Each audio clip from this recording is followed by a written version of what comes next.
कहा कि नबी को बाद में कत्ल करना ही है तो पहले अपनी बहन और अपने बहनोई को कत्ल करो। जाकर देखो तुम्हारी बहन भी मुसलमान हो चुकी हैं और तुम्हारा बहनोई भी इस्लाम ला चुका है, ईमान कबूल कर लिया। हजरत उमर ने कहा क्या कह रहे हो, मेरी बहन और मेरे बहनोई ने, हो ही नहीं सकता। उमर का डर उन लोगों को कभी मुसलमान होने नहीं देगा। जाओ पहले पता लगाओ। हजरत उमर ने अपना रुख मोहम्मद रसूलुल्लाह की तरफ से मोड़कर इनकी तरफ कर लिया। दरवाजा खटखटाया तो क्या देखते हैं कि घर में कुरान की तिलावत हो रही है। दरवाजा बहनोई ने खोला तो क्या देखते हैं कि मेरी बहन कुरान की तिलावत कर रही है। हजरत उमर ने कहा ये क्या पढ़ रही हो, उन्होंने कुरान छिपा लिया। सही बताओ क्या पढ़ रही थी। बहनोई आ गए, कहा ऐसा है उमर, हम लोगों ने इस्लाम कबूल कर लिया है, ईमान ले आए हैं। इतना सुनना था कि नवनिर्वाचित एमएलए जिनको अभी आपने चुना है, मिनहाज साहब का फोन हमारे पास आया और मुझे पहली मर्तबा में उनको भी मना करना पड़ा कि मेरे पास अभी प्रोग्राम की कोई डेट खाली नहीं है, मैं देखता हूं, मैं कल शाम तक या परसों सुबह तक आपको कुछ खबर देता हूं, बताता हूं। फिर मैंने जहां प्रोग्राम दिया था ये देखने लगा कि किस जगह का इश्तिहार छपा है, किस जगह का इश्तिहार नहीं छपा। तो बड़ी मुश्किल से मुझे मालूम हुआ ये 29 तारीख जो आज आपके यहाँ ये जलसे की डेट है, ये डेट मेरी मिदनीपुर की थी, लेकिन मिदनीपुर वालों ने इश्तिहार छापा नहीं था। तो मैंने उनसे कहा कि आप अभी रुक जाइए, इश्तिहार नहीं छापा है तो हम आपको ये प्रोग्राम बाद में दे देंगे, अभी मुझे किसी ख़ास जगह इस प्रोग्राम को देना है। तो उन लोगों ने खुशी खुशी हमें इस बात की इजाज़त दे दी। मौलाना इश्तिहार नहीं छपा इसलिए मैं दे रहा हूँ, अगर हमारा इश्तिहार या हैंडबिल छप जाता तो मैं आपको नहीं देता। मैंने एमएलए साहब को फ़ोन लगाया और मैंने कहा कि ये 29 तारीख आप दे दीजिए जिनको आपको देना है, जहाँ के लिए आप बात कर रहे थे। और 29 तारीख ये डन हो गई। यकीनन आपका जज्बा मैं देख रहा हूँ, आपका जोश भी मैं देख रहा हूँ, आपकी भीड़ भी मैं देख रहा हूँ। एक तरफ मुझे इस बात की खुशी होती है कि अभी ईमान आपके अंदर है, सुनने का जज्बा आपके अंदर है, लेकिन दूसरी तरफ ये चीज़ जब मैं देखता हूँ कि एक तरफ प्रोग्राम हो रहा हो, कुरान और हदीस की आयतें पढ़ी जा रही हों, और दूसरी तरफ जब आपकी चहमेगोइयाँ हो रही हो, शोर हो रहा हो, तो ऐसा लगता है कि कुरान और हदीस की कोई इज्जत आपके दिल में है नहीं। अल्लाह के नबी जब बोला करते थे, मुहम्मदुर रसूलुल्लाह सल्लल्लाहु अलैहि वसल्लम जब वाज नसीहत किया करते थे, तो आप यकीन जानिए सहाबाए किराम अपने सरों पर बैठी हुई मक्खी भी नहीं उड़ाते थे कि कहीं डिस्टर्ब ना हो जाएं और कोई बात चूक ना जाए, सुनने से हम महरूम ना रह जाएं। ये प्रोग्राम लेने के लिए बहुत फ़ोन लगाए गए एमएलए साहब की तरफ से, और ये प्रोग्राम आपको दिया है तो आप इसकी कदर कीजिए। आप खुश नसीब हैं कि आप इस वक्त बंगाल के अंदर उस सरकार की शरण छाया में हैं जिसकी दुआएं हमने मांगी थीं। मेरा इशारा है टीएमसी की मुख्य और ख़ास नेता ममता बनर्जी की तरफ। पूरे हिंदुस्तान के अंदर जिनके लिए दुआएं हो रही थीं, यकीन मानिए चुनाव आपके यहाँ था, लेकिन नज़रें पूरे इंडिया की लगी हुई थीं, पूरे हिंदुस्तान की लगी हुई थीं, क्योंकि ऐसा चुनाव देखा नहीं गया जो बंगाल की धरती पर हुआ है। कोरोना के पीरियड पर किस तरीके से और कौन कौन नहीं आया यहां, मोदी जी, योगी जी, अमित शाह, सारी ताकतें लगा दी गई थीं। एक तरफ मीडिया इनका प्रचार दिखा रही थी तो दूसरी तरफ मीडिया ये भी दिखा रही थी कि ममता का मौलाना। हमें भी नंगा कर रही थी, हमारी यूपी की मीडिया, हमारे दिल्ली की मीडिया हमको भी नंगा कर रही थी। और हमारे तो इटावा के लोगों ने कह दिया था कि मौलाना जर्जी साहब, अगर ममता दीदी की सरकार नहीं आई तो तुम जेल में जाने को तैयार हो जाओ। ये हालात पैदा हो गए थे, इतना हमको रुसवा किया जा रहा था टीवी पर, इतना जलील। लेकिन हमने हिम्मत नहीं हारी। कलिया चक, मौजमपुर, मुर्शिदाबाद, जंगीपुर, हर जगह बस मैं एक ही बात कहता रहा कि अपना छोटा नुकसान गवारा कर लेना, लेकिन बड़े नुकसान से अपने आप को बचा लेना। मेरी नजरें बहुत थीं। करिंदगी विधानसभा से जो चुनाव लड़े थे गौतम पाल जी, उन्होंने फोन करके जब मुझे बुलाया, उन्हीं के स्टेज पर बैठकर एक लड़का मुझसे कह रहा है कि कल आप यहां चले आइए चकलिया में, मिन्हाज साहब का प्रचार होना है, वो टीएमसी से लड़ रहे हैं। मैंने कहा मेरी बात कराइए, अगर टीएमसी से लड़ रहे हैं तो मैं जाने के लिए तैयार हूं। फिर उसने एक बात और कही कि कल ममता भी आ रही हैं। मैंने कहा तब तो सोने पे सुहागा है, मेरी बात कराइए किसी तरीके से। वो बेचारा फोन लगाता रहा मिन्हाज साहब को, लेकिन या तो फोन उठा नहीं या नॉट स्विचेबल बता रहा था कि नेटवर्क से बाहर है। वरना अगर इनसे राब्ता हो जाता, कांटेक्ट हो जाता, तो मैं यहां आने के लिए तैयार था। ये समझ लीजिए कि मैं मचल रहा था कि मैं किसी तरीके से यहां पहुंच जाऊं। लेकिन शाम को मगरिब तक जब कोई जवाब नहीं मिल सका तो फिर मैं वापस हो गया। आज जब से मैं आया हूं यहां, हमारे एमएलए साहब बेचारे सिर्फ हमारे देख रेख में लगे हैं। मैंने कहा आपको और भी काम है, आप देखिए, मैं हूं आपकी ससुराल में हूं, ठीक हूं, अच्छी जगह हूं, कोई दिक्कत नहीं है। नहीं वो लगे हैं, सादगी टपक रही है। हमें आओ मैं अपनी छत दिखाऊं। छत दिखाने गए, नंगे पैर चल रहे हैं हमारे साथ, अपनी छत पर हमको ले गए ससुराल, हमको तो चप्पल पहना दी, अपने नंगे पैर चल रहे हैं। ये सादगी हमने देखी। मैं इनको मशवरा देता हूं कि सादगी को बरकरार रखना।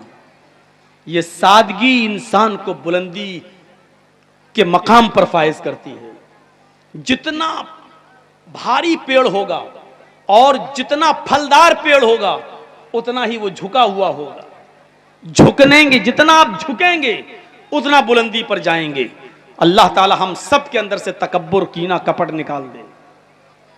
मैं आपसे भी गुजारिश करता हूं, आपने जो फैसला किया है इस वक्त टीएमसी को मजबूत करने का और हमारे मिन्हाज साहब को एमएलए बनाने का, आपका फैसला बहुत हद तक कामयाब रहा। आप कामयाब रहे, क्योंकि इस वक्त हम सबकी नजरें ममता बनर्जी की तरफ थी, इस सरकार की तरफ थी।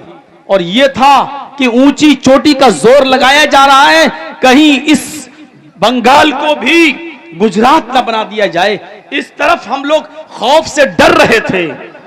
आपने जिन आशाओं के साथ, मैं मिन्हाज एमएलए साहब की तरफ से आपको इस बात की गारंटी देता हूं, जमानत देता हूं, बहुत देर बात हुई आज हमारी, मैं मुतमईन हुआ हूं, तब मैं ये बात आपके सामने कह रहा हूं। आपने जिस उम्मीद के साथ इनको वोट दिया है, इंशाअल्लाह आप का वोट बेकार नहीं जाएगा। और जोर से कहो इंशाअल्लाह, एक बार फिर जोर से कहो इंशाअल्लाह। आपने जिन उम्मीदों के साथ इनको चुना है, बहुत देर तक बात हुई हमारी, 40 करोड़ रुपए का काम अभी ऑन रनिंग चालू है। अभी हुए ही कितने दिन है जीते हुए, अभी तो पूरा 5 साल पड़ा हुआ है। और 2024 तक इन्होंने मुझे बताया है, गिनाते जा रहे थे, बता रहे थे कि हर घर घर में फिल्टर पानी पहुंचेगा। ये काम जारी है। मेरे भाइयों, आपको मैं आश्वासन देता हूं, आपने जिस शख्स को चुना है, इंशाअल्लाह वो आपकी उम्मीदों पर खरा उतरेगा, आपकी उम्मीदों को वो निराश नहीं होने देगा। और हमारा मशवरा यह है एमएलए साहब को कि आप इस मौके पर थोड़ा सा कुरान और हदीस से जुड़ते हुए सहाबा किराम के मंजर को याद रखें, नबी अकरम की सीरत का मुताला करें और देखें कि आप लोगों की परेशानियों को किस तरह सुनते थे, लोगों के मामलात किस तरह देखते थे। कोई भी आपके दरवाजे पर आए, आप उसको सुनिए और उसकी मजबूरी को समझकर और हत्तल वुसअत, जितनी अल्लाह ने आपको ताकत दी हो उसकी परेशानी को दूर करने की कोशिश कीजिए। आपकी मेहनत बेकार नहीं जाएगी, आपका वोट रायगा नहीं जाएगा। हम तो 2024 के इलेक्शन में भी जो होने वाला है लोकसभा का, मैंने कल के जलसे में कह दिया मैं फिर बंगाल आऊंगा और यहीं से मैं ममता बनर्जी को बंगाल की कुर्सी पर, सीएम की कुर्सी पर नहीं, हम दिल्ली की कुर्सी पर देखना चाहते हैं। दिल्ली की कुर्सी पर, ये हमारा सपना है। किसी पार्टी ने हमें लालच नहीं दिया है, अल्लाह की कसम मुझे कोई लालच नहीं दिया किसी भी पार्टी ने। बस मेरा एक जुनून है, मैं कहां तक सही हूं कहां तक गलत मैं नहीं जानता, लेकिन मैं जिसे सही समझ रहा हूं वो मैं कर रहा हूं। मैंने यहां आया और बंगाल में जो तकरीरें की, मुझे बहुत गालियां सुनना पड़ी, मुझे बहुत गालियां सुनना पड़ी।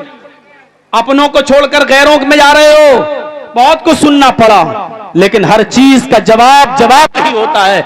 बहुत सी चीजों का जवाब खामोशी भी होता है। खामोशी अपने अंदर खुद एक जवाब रखती है। नबी अकरम सल्लल्लाहु अलैहि वसल्लम को जब कोहे सफा पहाड़ी पर चढ़कर अल्लाह के नबी ने कहा था कि लोगों, अल्लाह ने मुझे नबी बनाकर भेजा है, मुझे अल्लाह का नबी मानो, तो अबू लहब जो नबी का चचा था कहने लगा अलिहाजा जमाताना या मोहम्मद, अरे मोहम्मद क्या इसीलिए तूने हमें यहां जमा किया है? क्या इसीलिए तूने हमें यहां पहाड़ी के नीचे इकट्ठा किया है? तब बर्बाद हो जा तू, मिट जा तू।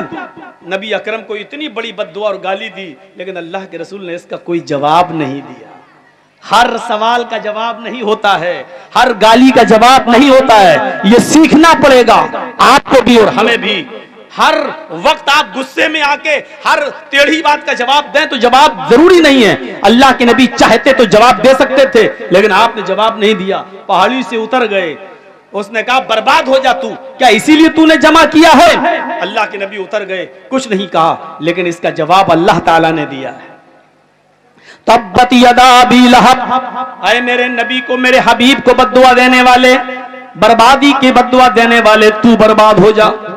तब्बत यदा अबी लहबी व तब, आए अबू लहब तू बर्बाद हो जा, तेरे दोनों हाथ बर्बाद हो जाएं, मिट जा, हलाक हो जा तू। हमारे नबी के बारे में, हमारे महबूब के बारे में कहता कि बर्बाद हो जा? नहीं। तो जिसका जवाब इंसान खुद नहीं देता, उसका जवाब उसकी तरफ से अल्लाह रब्बुल आलमीन देता है। तो हर चीज का जवाब नहीं होता। मुझे कहां कहां से गालियां मिली, उसके तार हैदराबाद तक से जुड़े हुए थे, वहां तक से हमें गालियां दी गई, लेकिन जरूरी नहीं कि मैं हर आदमी की गालियों का जवाब गालियों से दूं। बहुत से सवालों का जवाब खामोशी भी होता है। तो ये कोई सरकारी प्रोग्राम नहीं है, राजनीतिक प्रोग्राम नहीं है, और न मैं किसी एमएलए और एमपी का प्रचार करने आया। दीनी जलसा है, जो मैंने देखा वो बता दिया, जो बातें हुई वो मैंने बता दी। इंशाअल्लाह आपने जो वोटों की बारिश की है, इंशाअल्लाह उसका अच्छा समरा आने वाले वक्त में आपको मिलेगा। और अल्लाह से दुआ कीजिए कि अल्लाह ताला हमारे एमएलए साहब को, जो बंगाल को बर्बाद करने वाली पार्टियां हैं, शक्तियां हैं, इनको इतनी ताकत दे कि बंगाल को बर्बाद करने वाली शक्तियों से लड़ सकें और उनका मुकाबला कर सकें और उनको मुंह तोड़ जवाब दे सकें। आइए मेरे प्यारे साथियों, हम अपनी बात को अब शुरू करते हैं। मैंने एक आयत पढ़ी थी कुरान की, छोटी सी आयत है। मुझे मालूम है कि अभी आप लोग भागेंगे, आने की भी जल्दी होती है, भागने की भी जल्दी होती है। मुझे मालूम है कि ये करेंगे, ये हरकत होगी। बहुत छोटी सी आयत है, लेकिन बहुत जबरदस्त है। वला तहिनु वला तहजनु व अंतुमुल अलौना इन कुंतुम मुमिनीन। मुसलमानों तुम गम न करो, मुसलमानों तुम मायूस मत हो जाओ, तुम ही सर बुलंद रहोगे, तुम ही साहिब इज्जत रहोगे, तुम ही तरक्की करोगे। लेकिन शर्त क्या है? इन कुंतुम मुमिनीन, पहले मोमिन बनकर दिखाओ। समझ गए आप? अल्लाह ने इज्जत मुसलमानों को देने के लिए कहा है, अल्लाह ने तरक्की मुसलमानों को देने के लिए कहा है, अल्लाह ने सरदारी मुसलमानों को देने के लिए वादा किया है, लेकिन एक शर्त लगा दी, अगर तुम मोमिन होकर दिखा दो तो, मोमिन बन जाओ तो। आज हम तरक्की नहीं कर रहे हैं, आज हमें बुलंदी नहीं मिल रही है, आज हमें इज्जत नहीं मिल रही है, इसका मतलब यह है कि हमारे ईमान में कमी है, हम पक्के सच्चे मोमिन नहीं हैं। शर्त पूरी करो पहले। इज़ा फात शर्त फातल मशरूत, यह अरबी का एक सीधा सा उसूल है। जब शर्त ही पूरी ना हो तो मशरूत भी खत्म हो जाता है। नमाज के लिए शर्त है क्या? वुजू। अगर आपका वुजू होगा तो नमाज होगी, वुजू नहीं होगा तो नमाज नहीं होगी। अगर वुजू सही तो नमाज सही, और वुजू नहीं है तो नमाज नहीं। तो अल्लाह ने कहा नमाज पढ़ो, नमाज के लिए शर्त क्या लगाया? वुजू। तो हम नमाज पढ़ अल्लाह अकबर, लेकिन वुजू नहीं है, नमाज हो जाएगी? नहीं। क्यों? क्योंकि आपने शर्त को पूरा नहीं किया। पहले शर्त पूरी करो, अल्लाह नमाज कबूल करेगा। शर्त है हम तुम्हें बुलंदी देंगे, हम तुम्हें तरक्की देंगे, हम तुम्हें हुक्मरान बनाएंगे, हम तुम्हें सरदारी देंगे, लेकिन हमारी एक शर्त है। वो शर्त क्या है? कि तुम अपने अंदर ईमान पैदा कर लो। ईमान, हमारे अंदर ईमान नहीं। ईमान बुनियाद है, बुनियाद सारी चीजों की, पूरे ढांचे की बुनियाद है ईमान। और आप इतना जानते हैं कि जो चीज अपनी बुनियाद पे मजबूत होती है वो ऊपर तक मजबूत रहती है। जिस मकान की बुनियाद मजबूत होती है उसकी इमारत भी मजबूत होती है। बुनियाद कमजोर होती है तो इमारत भी कमजोर होती है। दो मिसालें देने जा रहा हूं। पहले इस बात को अपने जहन में रख लीजिए। बैठ जाइए, बैठ जाओ बेटा, बैठ जाओ। जिस चीज की बुनियाद मजबूत होगी इमारत उतनी ही मजबूत होगी। बुनियाद कमजोर होगी इमारत कमजोर होगी।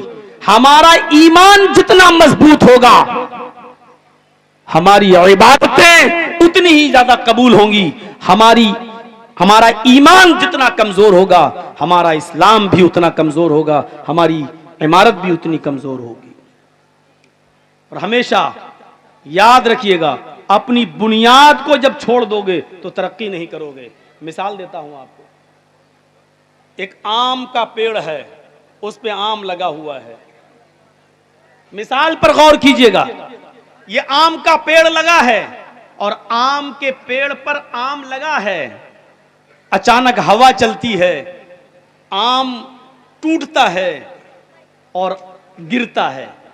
एक बात बताइए आप, जब आम टूटकर गिरता है तो कहां गिरता है? वो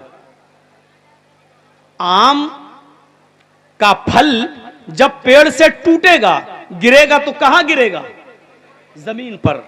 मैं पूछता हूं आपसे कि आम जब अपने दरख्त से और ब्रांच से, शाख से, पत्तों से टूटता है तो जमीन पर क्यों गिरता है? आसमान उसको अपनी तरफ क्यों नहीं खींचता है? ये इस मिसाल पर गौर कीजिए।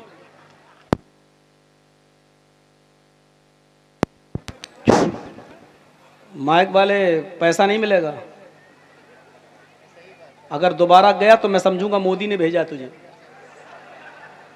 साजिश के तहत आया है तू यहां। हमारे प्रोग्राम में साजिश नहीं। कभी कभी ऐसा होता है साजिश में लोग कुत्ते भेज देते हैं। यूपी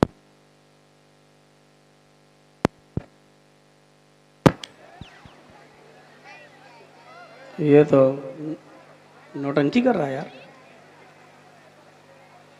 कर लो एक बार, सही कर लो। हो गया?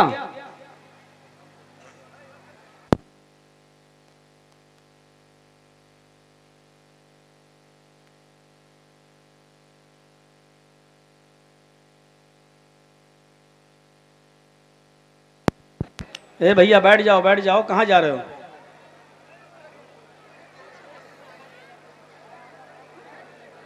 ठीक है। हाँ, कभी इस मिसाल पे गौर किया? आम जब तक दरख्त से जुड़ा था, लटका था, मिठास बढ़ रही थी, अचानक हवा चली, टूटा, जमीन पे गिरा। आसमान ने अपनी तरफ क्यों नहीं खींचा? इसकी वजह क्या है?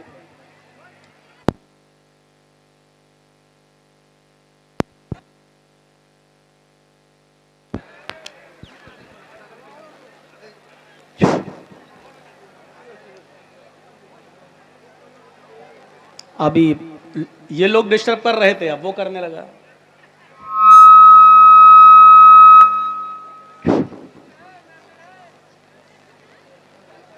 पता नहीं कौन से जमाने का माइक ले आया यार। कमेटी वालों ने सस्ता वाला ढूंढा होगा, सबसे अच्छा है।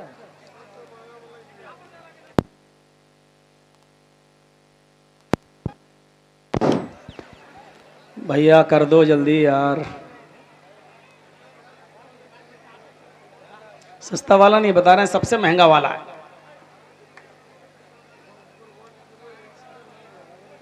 हो गया? अरे जी क्या देते हो, फिर वो डिस्टर्ब कर देता है बीच में। देखिए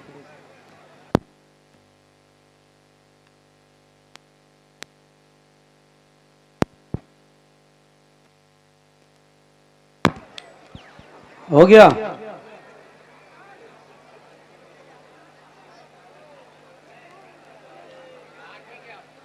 ठीक है,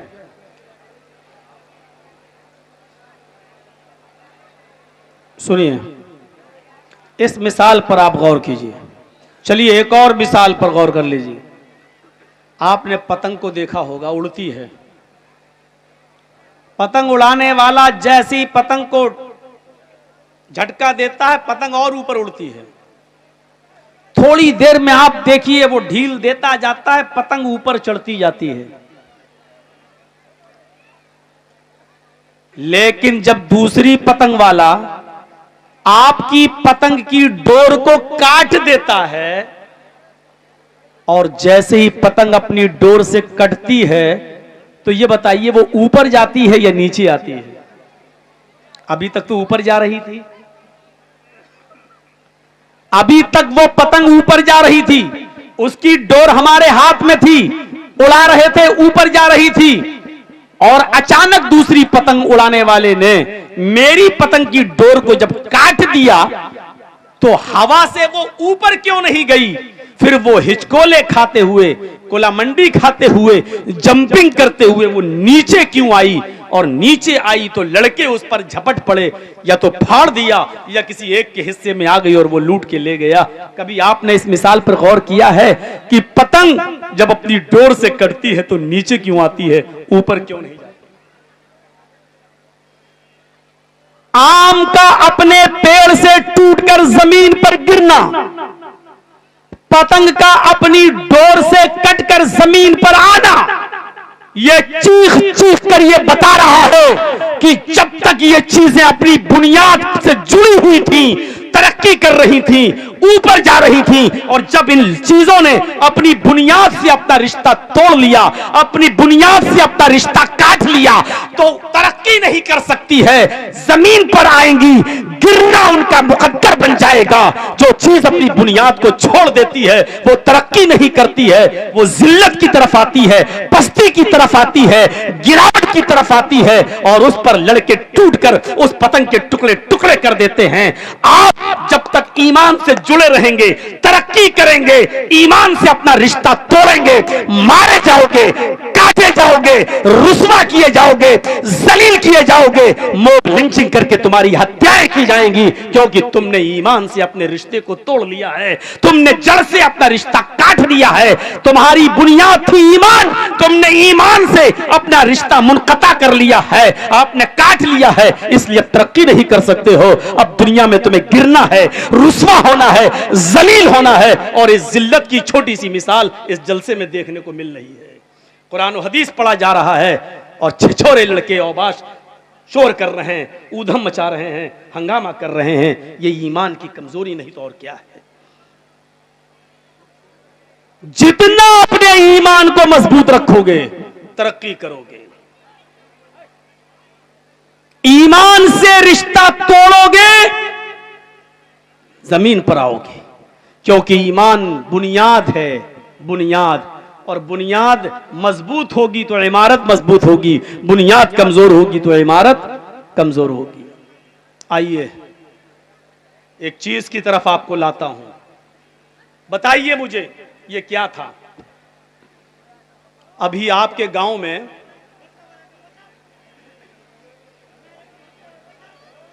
देखो राजीव गांधी के बाप को, देखो हुक्म।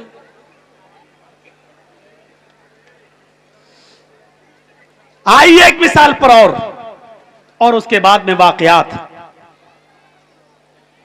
एक पुलिस वाला भी आपके गांव में आ जाए, ना उसके हाथ में बंदूक हो, ना गोली हो, ना पिस्टल हो, कुछ ना हो, और आपके गांव में कोई मुखबिरी कर दे कि यहां जुआ हो रहा था या शराब का ट्रक आया, और अकेला पुलिस वाला वहां आ जाता है, उसके हाथ में कुछ नहीं है, पूरा गांव उसके सामने खड़ा हो जाता है, वो डांट रहा है पूरे गांव के सामने, चिल्ला रहा है पूरे गांव के सामने, चीख रहा है पूरे गांव, ऐसा करोगे तो समझ लो क्या होगा, कानून अपने हाथ में मत लीजिए।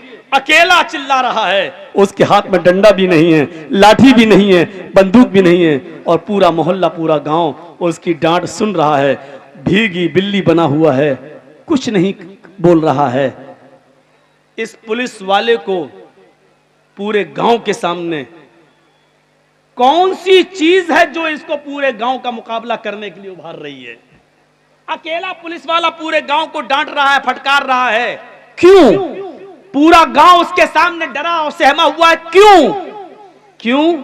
उसकी वजह यह है क्योंकि आप जानते हैं कि पुलिस वाला अकेला जरूर है, लेकिन उसके साथ गवर्नमेंट है, उसके साथ सरकार है, वो ऑन ड्यूटी यहां आया है, वो अकेला नहीं है, उसके साथ सरकारी ताकत है, यानी वो अकेला अपने आप के अंदर एक पूरी सरकार है, इसलिए वो अकेले आपको डांट रहा है, फटकार रहा है। जब वो अकेला है लेकिन सरकार की ताकत का यकीन है उसको कि हमारे साथ गवर्नमेंट है, तो फिर याद रखिए वो किसी से नहीं डरता है। यही चीज एक मुसलमान के अंदर पैदा हो जाए तो ईमान है उसके अंदर, और ये ईमानी ताकत जब उसके अंदर आ जाए कि मेरे पास ईमान है, तो अल्लाह की कसम वो किसी से नहीं डर सकता है, किसी के सामने नबुर्द आज़मा नहीं हो सकता है, किसी के सामने हथियार नहीं डाल सकता है। वो सारी कायनात से और सारी दुनिया से लड़ना गवारा कर लेगा, लेकिन अपने हथियार डालना गवारा नहीं करेगा, क्योंकि वो जानता है कि मेरे पास ईमान की ताकत है। एक पुलिस वाला जानता है कि मेरे पास सरकार की ताकत है, इसलिए आप सबको डांट देता है। एक मुसलमान अगर उसके पास ईमान की ताकत आ जाए तो वो सबसे लड़ जाता है, किसी का खौफ वो अपने अंदर पैदा नहीं करता, अपने अंदर नहीं पालता है। आइए मैं आपको बताऊं ये क्या चीज थी। हजरत उमर फारूक मोहम्मद रसूलुल्लाह सल्लल्लाहु अलैहि वसल्लम की गर्दन उड़ाने के इरादे से निकलते हैं, नबी अकरम की गर्दन उड़ाने के लिए निकलते हैं, तलवार नंगी बाहर निकाले हुए हैं। एक मुसलमान सहाबी उनको रास्ते में मिल जाते हैं, इनसे पूछते हैं, अरे भाई उमर, तलवार बाहर निकाले हुए हो, कहां जा रहे हो? आज तो चेहरे पर बहुत गुस्सा नजर आ रहा है। हजरत उमर ने कहा, तुम्हारे नबी को कत्ल करने जा रहा हूं, मोहम्मद की गर्दन कहो सल्लल्लाहु अलैहि वसल्लम, मोहम्मद की गर्दन उड़ाने के लिए जा रहा हूं। कहा अच्छा? कहा 39 आदमी मुसलमान हो चुके हैं, अब मैं 40वां शख्स मुसलमान नहीं होने दूंगा, बहुत हो गया, पानी हद से ज्यादा चढ़ गया, अब मोहम्मद को ही कत्ल कर दूंगा, न रहेगा बांस न बजेगी बांसुरी। उस आदमी ने कहा, मोहम्मदुर रसूलुल्लाह को बाद में कत्ल करना, ये सहाबी थे, कहा कि नबी को बाद में कत्ल करना ही है तो पहले अपनी बहन और अपने बहनोई को कत्ल करो, जाकर देखो तुम्हारी बहन भी मुसलमान हो चुकी हैं और तुम्हारा बहनोई भी इस्लाम ला चुका है, ईमान कबूल कर लिया। हजरत उमर ने कहा, क्या कह रहे हो, मेरी बहन और मेरे बहनोई ने, हो ही नहीं सकता। उमर का डर उन लोगों को कभी मुसलमान होने नहीं देगा, जाओ पहले पता लगाओ। हजरत उमर ने अपना रुख मोहम्मद रसूलुल्लाह की तरफ से मोड़कर इनकी तरफ कर लिया। दरवाजा खटखटाया तो क्या देखते हैं कि घर में कुरान की तिलावत हो रही है। दरवाजा बहनोई ने खोला तो क्या देखते हैं कि मेरी बहन कुरान की तिलावत कर रही है। हजरत उमर ने कहा ये क्या पढ़ रही हो? उन्होंने कुरान छिपा लिया। सही बताओ क्या पढ़ रही थी? बहनोई आ गए, कहा ऐसा है उमर, हम लोगों ने इस्लाम कबूल कर लिया है, ईमान ले आए हैं। इतना सुनना था कि डंडे लाठी उठाई और अपने बहनोई को पीटना शुरू कर दिया। उमर फारूक की बहन ने अपने पति को, अपने हस्बैंड को पीटते हुए देखा तो वो बचाने आई, तो उनको भी पीटना शुरू कर दिया, लहू लुहान कर दिया। गौर करो, वो उमर जिससे पूरा मक्का कांपता था, मदीना कांपता था, जिससे कैसरो किसरा की हुकूमतें लर्जा बरंदाम थी, ये उमर जब अपने बहन और बहनोई को पीटते पीटते थक गया और बहन के जिस्म से खून बहने लगा, तो बहन खड़ी होकर ललकारती है, आए उमर। हजरत उमर ने कहा आज मेरा नाम ले रही है तू? नाम ले रही है मेरा? हां, अब तू भाई कहलाने के लायक नहीं रहा। अब मैंने तेरा नाम लिया है, क्यों ना लूं तेरा नाम? कहा बहन आज तक तूने मुझे भाई के नाम से पुकारा, भाई, और आज उमर कह रही है, इतनी जुर्रत। बहन कहती है उमर सुन, मैं इस्लाम ले आई, ईमान ले आई, मेरे साथ मेरे शौहर भी इस्लाम ले आए, ईमान ले आए। अब मेरी आखिरी बात सुन ले, कितना भी पीट ले, कितना भी मार ले, मेरी गर्दन काट दे और मेरे जिस्म के टुकड़े टुकड़े कर दे। सीरत उमर की में लिखा है कि उमर की बहन ने एक जुमला और कहा, फातिमा ने, आए उमर मेरे जिस्म के टुकड़े टुकड़े करने के बाद मेरे इन टुकड़ों को कुत्तों के सामने डाल दे और मेरे गोश्त को, मेरे जिस्म के टुकड़ों को कुत्तों को खिलवा दे।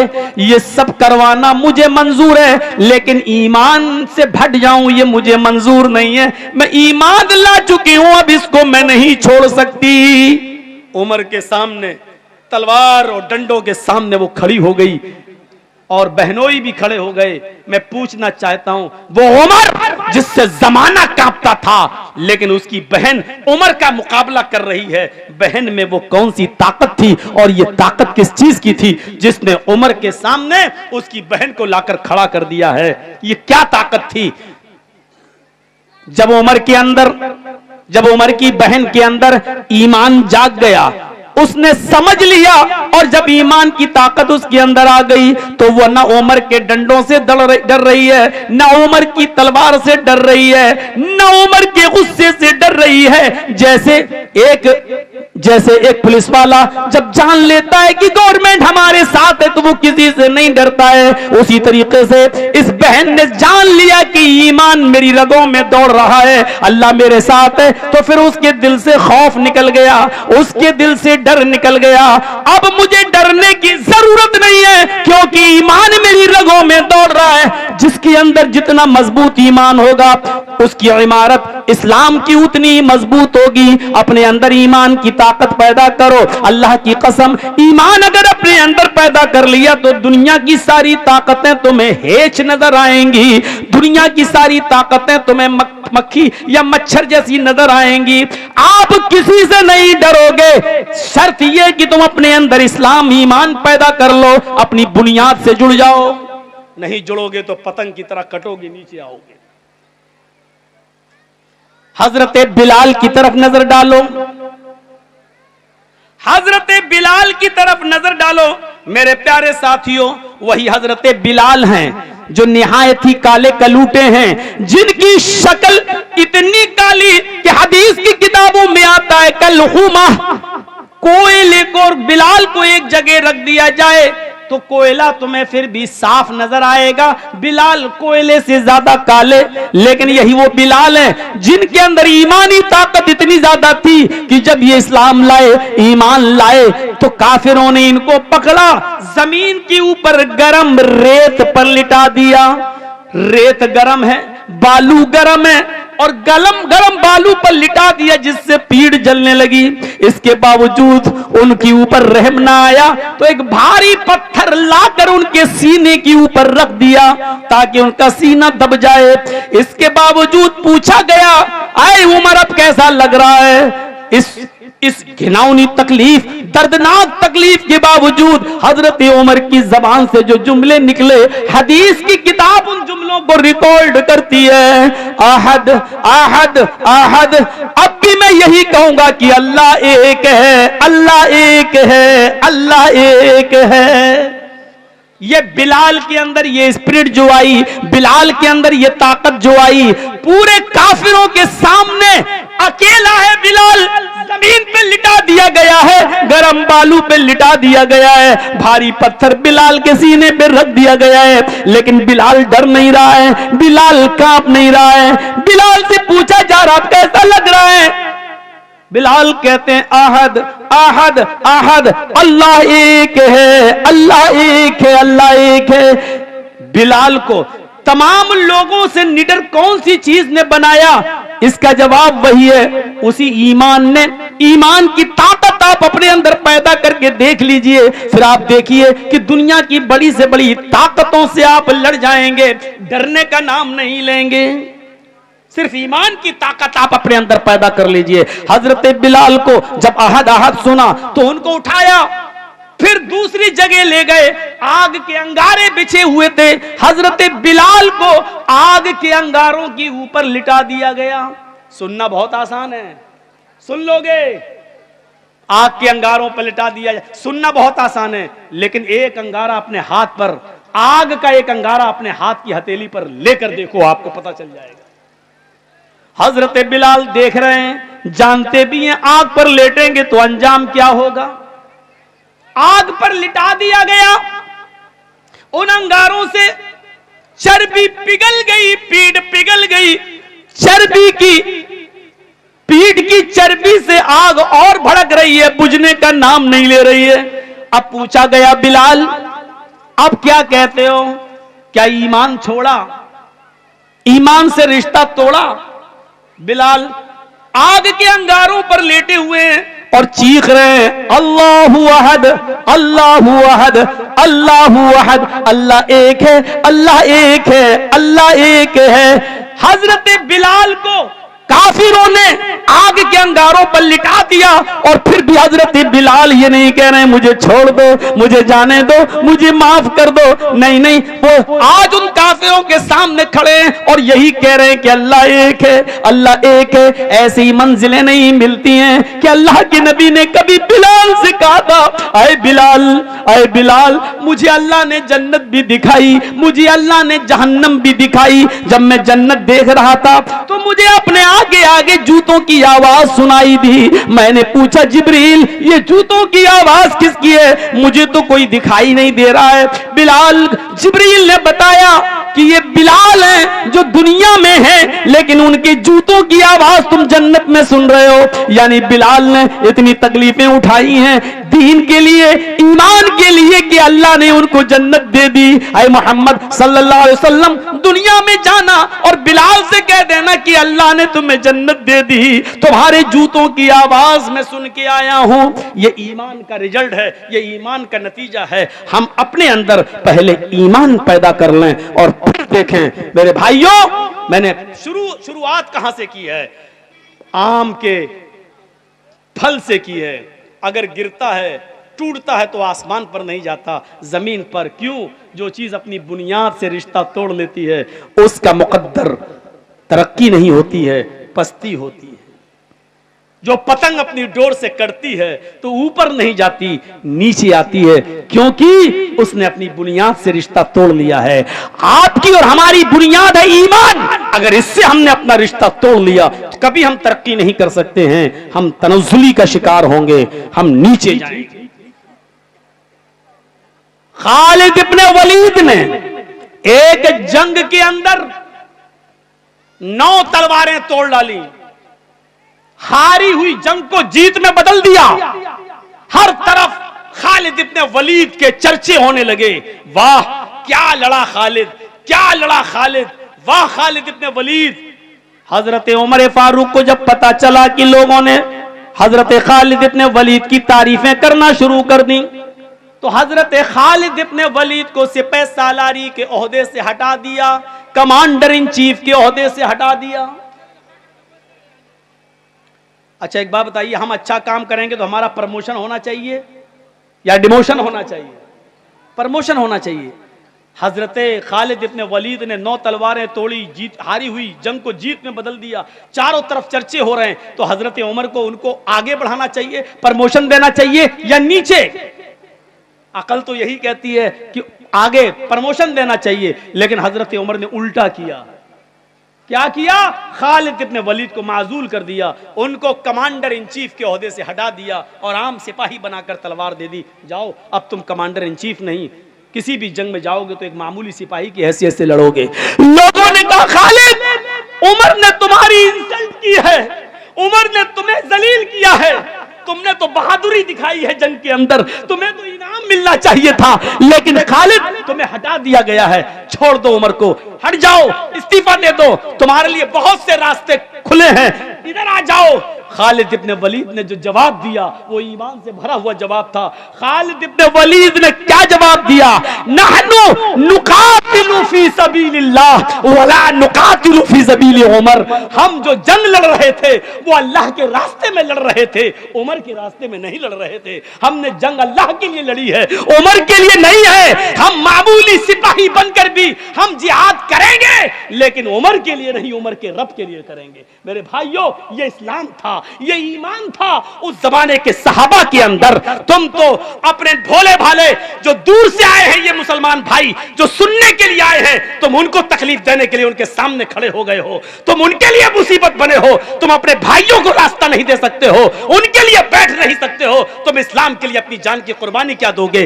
लानत है, आज कहना पड़ रहा है तुमसे, बड़ी बदकम्बाश कौम हो चुकी हो ये मुस्लिम कौम। किसी साइंटिस्ट ने कहा था, जब मैंने कुरान पढ़ा तो मुझे दुनिया की सबसे बेहतर मजहब इस्लाम लगा, लेकिन जब हमने दौरा किया तो दुनिया की सबसे बुरी कौम हमें मुसलमान नजर आई है। सबसे अच्छा मजहब इस्लाम लगा, लेकिन सबसे बदतर कौम हमें मुसलमान नजर आई है। ये कौम है हमारी, लाख समझाने के बावजूद नहीं मानती है और दूसरों को तकलीफ देती है। मेरे भाइयों, हमें सोचना चाहिए और चिल्लू भर पानी में डूब के मर जाना चाहिए कि आपका खतीब यूपी से जिसको मोहब्बतों के साथ तुम बुलाते हो, लेकिन उसकी इतनी सी बात मानने के लिए तैयार नहीं हो। जब मेरी नहीं मान सकते हो तो इस्लाम की बात क्या मानोगे और कुरान की बात क्या मानोगे? मेरे भाइयों, इससे ज्यादा मैं कुछ नहीं बोलूंगा, कुछ नहीं कहूंगा। ज्यादा से ज्यादा इतना बाकी रह गया है कि मैं अपना दामन उठाकर भीख मांग लेता हूं आपसे कि अल्लाह के वास्ते बैठ जाओ। अब इससे ज्यादा जलील करके मत दिखाइए मुझे, मैंने भीख मांग ली है आपसे, मैंने दामन उठा लिया आपके सामने, अब इससे ज्यादा जलील मत करिएगा मुझे। बैठ जाइए बस, इससे ज्यादा हम कुछ नहीं कहेंगे। आइए, बड़ी अच्छी बातें होने लगी हैं, तो अब मैंने आपको बता दिया है मेरे भाइयों। खालिद इब्ने वलीद को लोगों ने बहुत बहकाया, इधर आ जाओ, इधर आ जाओ, यहां तक कि उनसे कहा गया कि हमारे मजहब में आ जाओ, हम तुम्हें आधे मुल्क की हुकूमत दे देंगे और अपनी शहजादी का निकाह भी तुम्हारे साथ कर देंगे। खालिद इब्ने वलीद को बादशाह ने ऑफर दे दिया, हम आधी मिल्कियत, आधी बादशाहत दे देंगे और अपनी शहजादी का निकाह तुम्हारे साथ, शादी तुम्हारे साथ कर देंगे। उमर ने तुम्हारी इंसल्ट की, लेकिन खालिद इब्ने वलीद का जवाब सुनिए मेरे प्यारे साथियों। वो जवाब यही था कि नहनु नुकातिलु फी सबीलिल्लाह वला नुकातिलु फी सबील उमर। मैंने जो जंग लड़ी है वो अल्लाह के लिए, अल्लाह के रास्ते में लड़ी है, उमर के रास्ते में मैंने नहीं लड़ी है। उमर ने मुझे गवर्नरी या कमांडर इन चीफ के ओहदे से हटाया है, सिपाही तो हूं मैं, एक मामूली इंसान होकर भी मैं लड़ूंगा, और जो काम मैंने कमांडर इन चीफ की शक्ल में किया उससे बढ़कर काम एक मामूली सिपाही की हैसियत से मैं करूंगा, क्योंकि मैं उमर के लिए नहीं लड़ रहा हूं, उमर के रब के लिए लड़ रहा हूं। मेरे प्यारे साथियों, ये जज्बा होना चाहिए हमारे और आपके अंदर ईमान का। कोई ओहदे की लड़ाई नहीं थी, हम तो मर जाते हैं, मदरसे का अच्छा सेक्रेटरी उसको बना दिया, हमें नहीं, मस्जिद का मुतवल्ली उसको बना दिया, हमें नहीं, उसी पे जंगें होती, लड़ते, यहां तक कि कोर्ट में भी मुकदमे पहुंच जाते हैं, साहब मैं हूं, रजिस्टर्ड हूं, मैं चढ़ा हुआ हूं, मुझे हटा दिया गया। मस्जिदों और मदरसों के मामलात आज अदालतों में, इससे बड़ी शर्म की बात हमारे लिए और क्या हो सकती है? मेरे प्यारे भाइयों, हमें गौर करना चाहिए अपने आप पर, क्या ईमान से हमारा रिश्ता जुड़ा हुआ है? आइए ईमान की ताकत पर आपको एक बहुत जबरदस्त मिसाल देता हूं। दुनिया की तारीख में एक शख्स ऐसा भी गुजरा है जिसने बैक वक्त पूरी दुनिया पर हुकूमत की है। 4 लोगों ने की है, उनमें एक फिरौन का नाम भी आता है। बहुत जबरदस्त जालिम गुजरा है। और फिरौन के मुकाबले में अल्लाह ताला ने किसको पैदा किया था? मूसा अलैहिस्सलातु वस्सलाम को। यह वाकया आज बिल्कुल मेरी जबान से एक नया वाकया होगा आपके लिए, जरा सुनिए। ईमान देखिए किसको कहते हैं, यह चीज मुझे आपके सामने रखना है। जब थक गया फिरौन भी, तो कहा कि मूसा आओ मुकाबला कर लेते हैं, या तो अब तुम्हारे आदमी इस दुनिया में रहेंगे या मेरे आदमी रहेंगे। आओ एक मैदान में जमा हो जाते हैं। मूसा अलैहिस्सलाम अपने चंद लोगों को लेकर चले जाते हैं। मूसा पर ईमान लाने वाले थे ही कितने, मामूली लोग, चंद लोग। फिरौन की पूरी फौज आ गई। फिरौन ने अपने जादूगरों को बुला लिया, इधर आओ आओ आपको एक मंजर दिखाते हैं। यहां स्पीड मेरी थोड़ी सी स्लो हो जाएगी क्योंकि मुझे समझाना है। फिरौन ने अपने साथियों को बुला लिया, इधर आओ। ऐसे करतब दिखाना, ऐसे तिलसम दिखाना कि आज मूसा और मूसा के कौम के लोग, ये मुसलमान जितने आए हैं सब हार जाएं। देखो हमारा नाम मिट्टी में ना मिलने पाए। आज तुम्हें मूसा को शिकस्त देना है, मूसा को हराना है। फिरौन को अपने जादूगरों पर बहुत भरोसा था। जादूगरों ने कहा बिल्कुल आप तैयार रहिए, मूसा और उसके कौम को हराना मेरे बाएं हाथ का काम है, अभी हरा दूंगा। जब दोनों आमने सामने आ गए, इधर फिरौन का लश्कर खड़ा है, फिरौन भी, इधर मूसा और मूसा का लश्कर खड़ा है। फिरौन के जादूगरों ने फिरौन से कहा, ओहो ईमान देखिए, फिरौन के जादूगरों ने फिरौन से कहा इन्ना लना लाजरन इन कुन्ना नहनुल गालिबीन।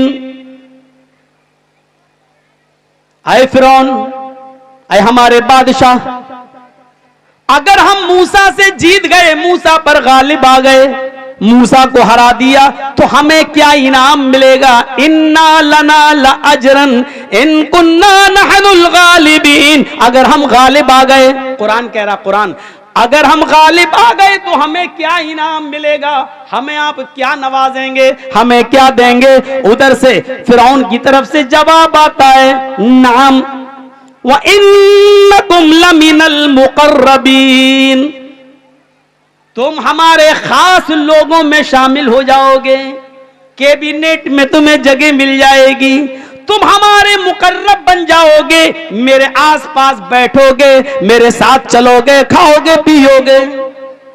अभी किसी को पता चल जाए कि हम ये काम करेंगे तो मोदी जी का हम करीबी बन जाएंगे, तो करेगा कि नहीं करेगा? फौरन कर जाएगा।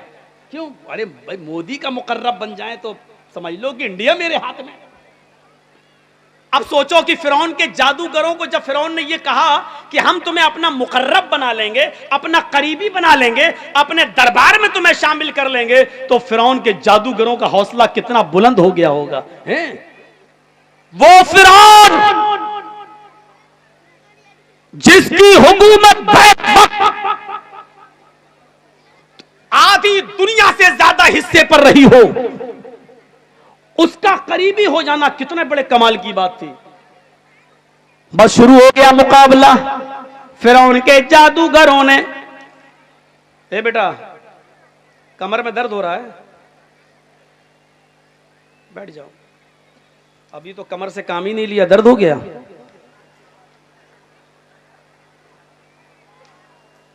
यही होता डिस्टर्ब। कोई भी मेरे सामने उठ जाए, बैठ जाए, मैं भूल जाता हूं मैं क्या बोल रहा था। तो सुनो, शुरू हो गया मुकाबला। अब मुकाबला जब शुरू हुआ तो फिरौन के जादूगरों ने क्या किया? अपनी रस्सियां निकाली और फेंक दी। वो रस्सियां चलने लगी, सांप की तरह रेंगने लगी। मूसा अलैहिस्सलाम थोड़ा डर भी गए हैं, देखने वालों को सांप नजर आने लगा। फेंकी रस्सियां वो सांप नजर आने लगी। मूसा अलैहिस्सलाम डर भी गए। अल्लाह ने कहा ला तखफ या मूसा, मूसा डरो नहीं। रस्सियां सांप बन गई। सांप तो थी नहीं, वो थी रस्सियां, लेकिन देखने वालों को सांप दिख रही थी। अल्लाह ने कहा नल आसाक, आए मूसा जो तुम्हारे हाथ में डंडा है वो जमीन पर मार दो। अब देखिए क्या हुआ, मुकाबला देखिए कैसा हो रहा है। तुम्हारे हाथ में जो डंडा है उसको जमीन पर मार दो। मूसा अलैहिस्सलाम ने जो अपना डंडा जमीन पे मारा, फैज़ा हिया तल्क़फ़ू, ऐसा लगा वो एक अज़दहा बन गया और अज़दहा की शक्ल में आया और आते ही उसने फिरौन के जादूगरों की रस्सियों को, जो सांप दिख रहे थे, सबको खा गया, सबको हजम कर गया। जो खोला मुंह सब उसके मुंह में चले गए जितने सांप दिख रहे थे। फिरौन के जादूगर हक्का बक्का रह गए हैं। वो समझ गए, यहीं से वो समझ गए कि हमने जो दिखाया वो तिलस्म था, हमने जो दिखाया वो जादू था, हमने जो दिखाया वो ढोंग था, हमने जो दिखाया वो मक्कारी थी, हमने जो दिखाया वो एक चाल थी। लेकिन मूसा ने जो दिखाया वो मक्कारी नहीं है, वो चाल नहीं है, वो जादू नहीं है, वो अल्लाह की मदद है। मूसा ने जो दिखाया वो जादू नहीं है। वो समझ गए। वो ये भी समझ गए कि आप बिल्कुल बचने का रास्ता नहीं है। बैक वक्त जैसे ही उन्होंने देखा कि हमारी रस्सियों को जो सांप नजर आ रही थी, मूसा का अज़दहा खा गया, मूसा ने जो डंडा मारा वो अज़दहा बन गया और खा गया। वो समझ गए कि मेरी हालत खराब है। मूसा ने जो दिखाया वो मूसा का कमाल नहीं, मूसा के रब का कमाल है। अभी तो वो फिरौन से मांग रहे थे कि क्या हमें क्या इनाम दोगे, हमें क्या रुपया पैसा दौलत जमीन और जायदाद क्या दोगे। अभी तो वो ये मांग रहे थे। लेकिन जैसे ही देखा कि फिरौन की जादूगरों की रस्सियों को जब मूसा के अज़दहे ने खा लिया, तो वहीं से चीख पड़े आमन्ना बिरब्बिल आलमीन रब्बि मूसा व हारून। फिरौन के सामने चीख पड़े, हम ईमान ले आए रब्बुल आलमीन पर, हम अल्लाह रब्बुल आलमीन पर ईमान लाए, हम उस रब पर ईमान लाए जो मूसा का रब है, जो हारून का रब है। आमन्ना बिरब्बिल आलमीन, हम ईमान लाए रब्बुल आलमीन पर, रब मूसा व हारून, मूसा के रब पर, हारून के रब पर। एक जुमला याद रखना, क्या लाए? ईमान। अभी तक काफिर थे, अब ईमान लाए। अब हम आपको दिखाते हैं ईमान जब ले आए, बुनियाद से जब जुड़ गए, तो ईमान लाने के बाद इन जादूगरों की ताकत का हाल देखिए क्या होता है। अभी तक ईमान नहीं था तो रस्सी को सांप बना रहे हैं। ईमान जब पैदा हो गया इनके अंदर, तो अब क्या हुआ? फिरौन ने देखा ये तो पांसाई उलट गया है, हम तो लाए थे मूसा के खिलाफ, ये सब हमारे खिलाफ हो गए। अब क्या होगा? अब क्या होगा? तो फिरौन ने कहा ए जादूगरो, तुम बहुत बड़ी गलती कर रहे हो। मेरी इजाजत के बगैर तुम ईमान ले आए, मेरी इजाजत के बगैर तुम ईमान ले आए, बहुत गलत काम तुमने किया है। समझ लो, मैं तुम्हें एक और मौका दे रहा हूं, हारून और मूसा के रब पर ईमान छोड़ दो, लौट आओ हमारे पास। इन्हीं जादूगरों ने जो ईमान ले आए, अब जवाब क्या दिया फिरौन को? उस जवाब को देखो, उसमें ईमान की ताकत छलकती हुई नजर आती है। लन्नु उसीरा कालामा, आए फिरौन, अब हम तुमको तरजीह नहीं दे सकते, अब हम तुमको फौकियत नहीं दे सकते। उन वाज़ह निशानियों को देखने के बाद जो अल्लाह तबारक व तआला की तरफ से मूसा ने दिखाई है, हमें अपना डंडा जमीन पे मारा और अल्लाह ने अज़दहा बना दिया, इस निशानी को देखने के बाद हम अब ईमान बदल नहीं सकते, हमारा ईमान बाकी रहेगा। आए फिरौन, सुन लो कान खोल कर, अब तो हमारा कुछ भी कर लो, अब हम कुछ भी नहीं करेंगे, हमारा ईमान अब रब्बुल आलमीन के ऊपर हो गया। फिरौन ने इसके जवाब में जो जुमले कहे वो सुनो, क्या कहा? लउक़त्तिअन्ना अयदियकुम व अर्जुलकुम मिन खिलाफ सुम्मा लउसल्लिबन्नकुम अजमईन। आए जादूगरो, अगर तुमने मूसा के रब को न छोड़ा, आए जादूगरो, अगर तुमने हारून के रब को न छोड़ा तो हम तुम्हें तुम्हारे हाथ और तुम्हारे पैर काट देंगे मुखालिफ सिमतों से।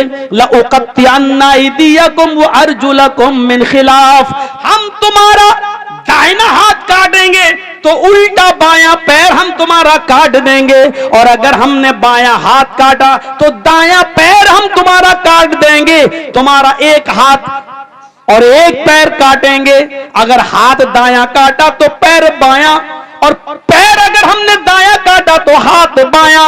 एक पैर और एक हाथ हम तुम्हें काट देंगे। सुम्मा लउसल्लिबन्नकुम अजमईन, और उसके बाद हम तुम सबको सूली पे लटका देंगे, हम तुम सबको सूली पे चढ़ा देंगे। इसके जवाब में ईमान चूंकि पैदा हो चुका था, फिरौन सामने था, फिरौन का लश्कर सामने था, लेकिन इसके बावजूद जब ईमान पैदा हो गया तो इसके जवाब में उन्होंने क्या कहा? फिरौन के जादूगरों ने जो ईमान लाए क्या कहा? फक़ज़ी मा अंत क़ाज़ी, फक़ज़ी मा अंत क़ाज़िन, आए फिरौन तुझे जो करना है कर, मेरा हाथ काटना है काट, मेरा पैर काटना है काट, मुझे सूली पे चढ़ाना चढ़ा दे, मुझे फांसी देना फांसी दे दे।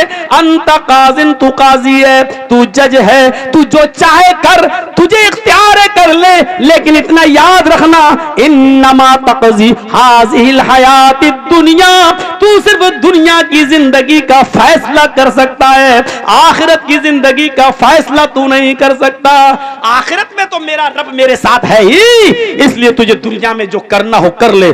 जो अभी फिरौन के करीब होना चाहते थे, फिरौन से इनाम मांग रहे थे, लेकिन मूसा पर ईमान लाए, और ईमान लाने के बाद उनकी ताकत का हाल यह हो गया कि न वो फिरौन से डरे, न फिरौन के लश्कर से डरे। फिरौन ने उनका हाथ काटा कटवा लिया, उनका पैर काटा कटवा लिया, उनको सूली पे लटकाया लटक गए, लेकिन फिर अल्लाह पर जो ईमान ला चुके थे उसको बदला नहीं, फिर रब मूसा और हारून के रब पर ईमान छोड़ा नहीं।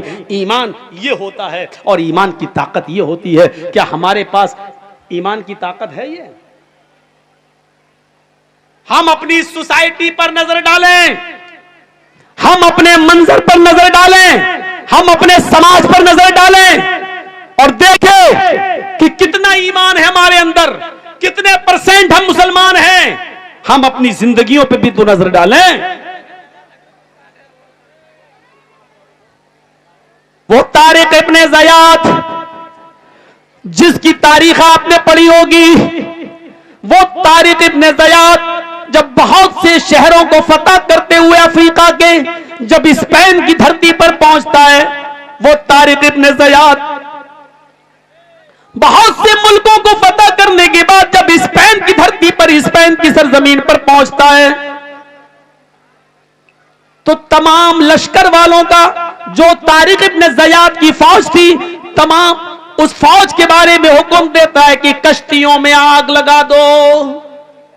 समंदर से रास्ता पार करते हुए स्पेन में घुसते हैं तारिक इब्ने ज़ियाद, और जब स्पेन पहुंच जाते हैं तो जो फौज कश्तियों में आई थी, नाव पे आई थी, तारिक इब्ने ज़ियाद ने हुक्म दिया सारी कश्तियों को जला दो। लोगों ने कहा ये क्या कर रहे हैं आप, क्यों जला दें? फरमाया आप या तो इस धरती के ऊपर अल्लाह के इस्लाम का झंडा गड़ेगा या हम मरेंगे। दो ही रास्ते हैं, आए फौजियों तुम्हारे पास, आए इस मुसलमानों तुम्हारे पास, हम यहाँ या तो अल्लाह के कानून का निफाज करेंगे या मरेंगे, भागने का कोई रास्ता नहीं है। इसलिए हमने कश्तियां जलवा दी हैं। अब न कोई भाग सकता है, न कोई फरार हो सकता है। अब इस मुल्क में रहना हो तो अल्लाह के इस्लाम का झंडा लहराना है या फिर जिहाद करके हमें मर जाना है। हमारे पास दो ही रास्ते हैं, जिंदा रहना है तो इस्लाम नाफिज करो, नहीं तो लड़के मर जाओ।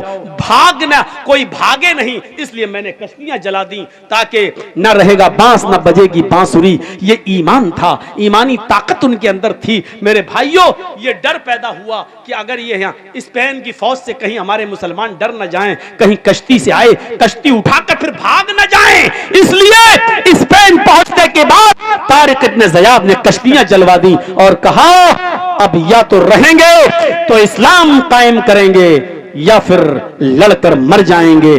दो रास्तों के अलावा तीसरा रास्ता हमारे पास नहीं है, और ये वो ही कर सकता है जिसके पास ईमानी ताकत हो। हमारी बुनियाद कमजोर है।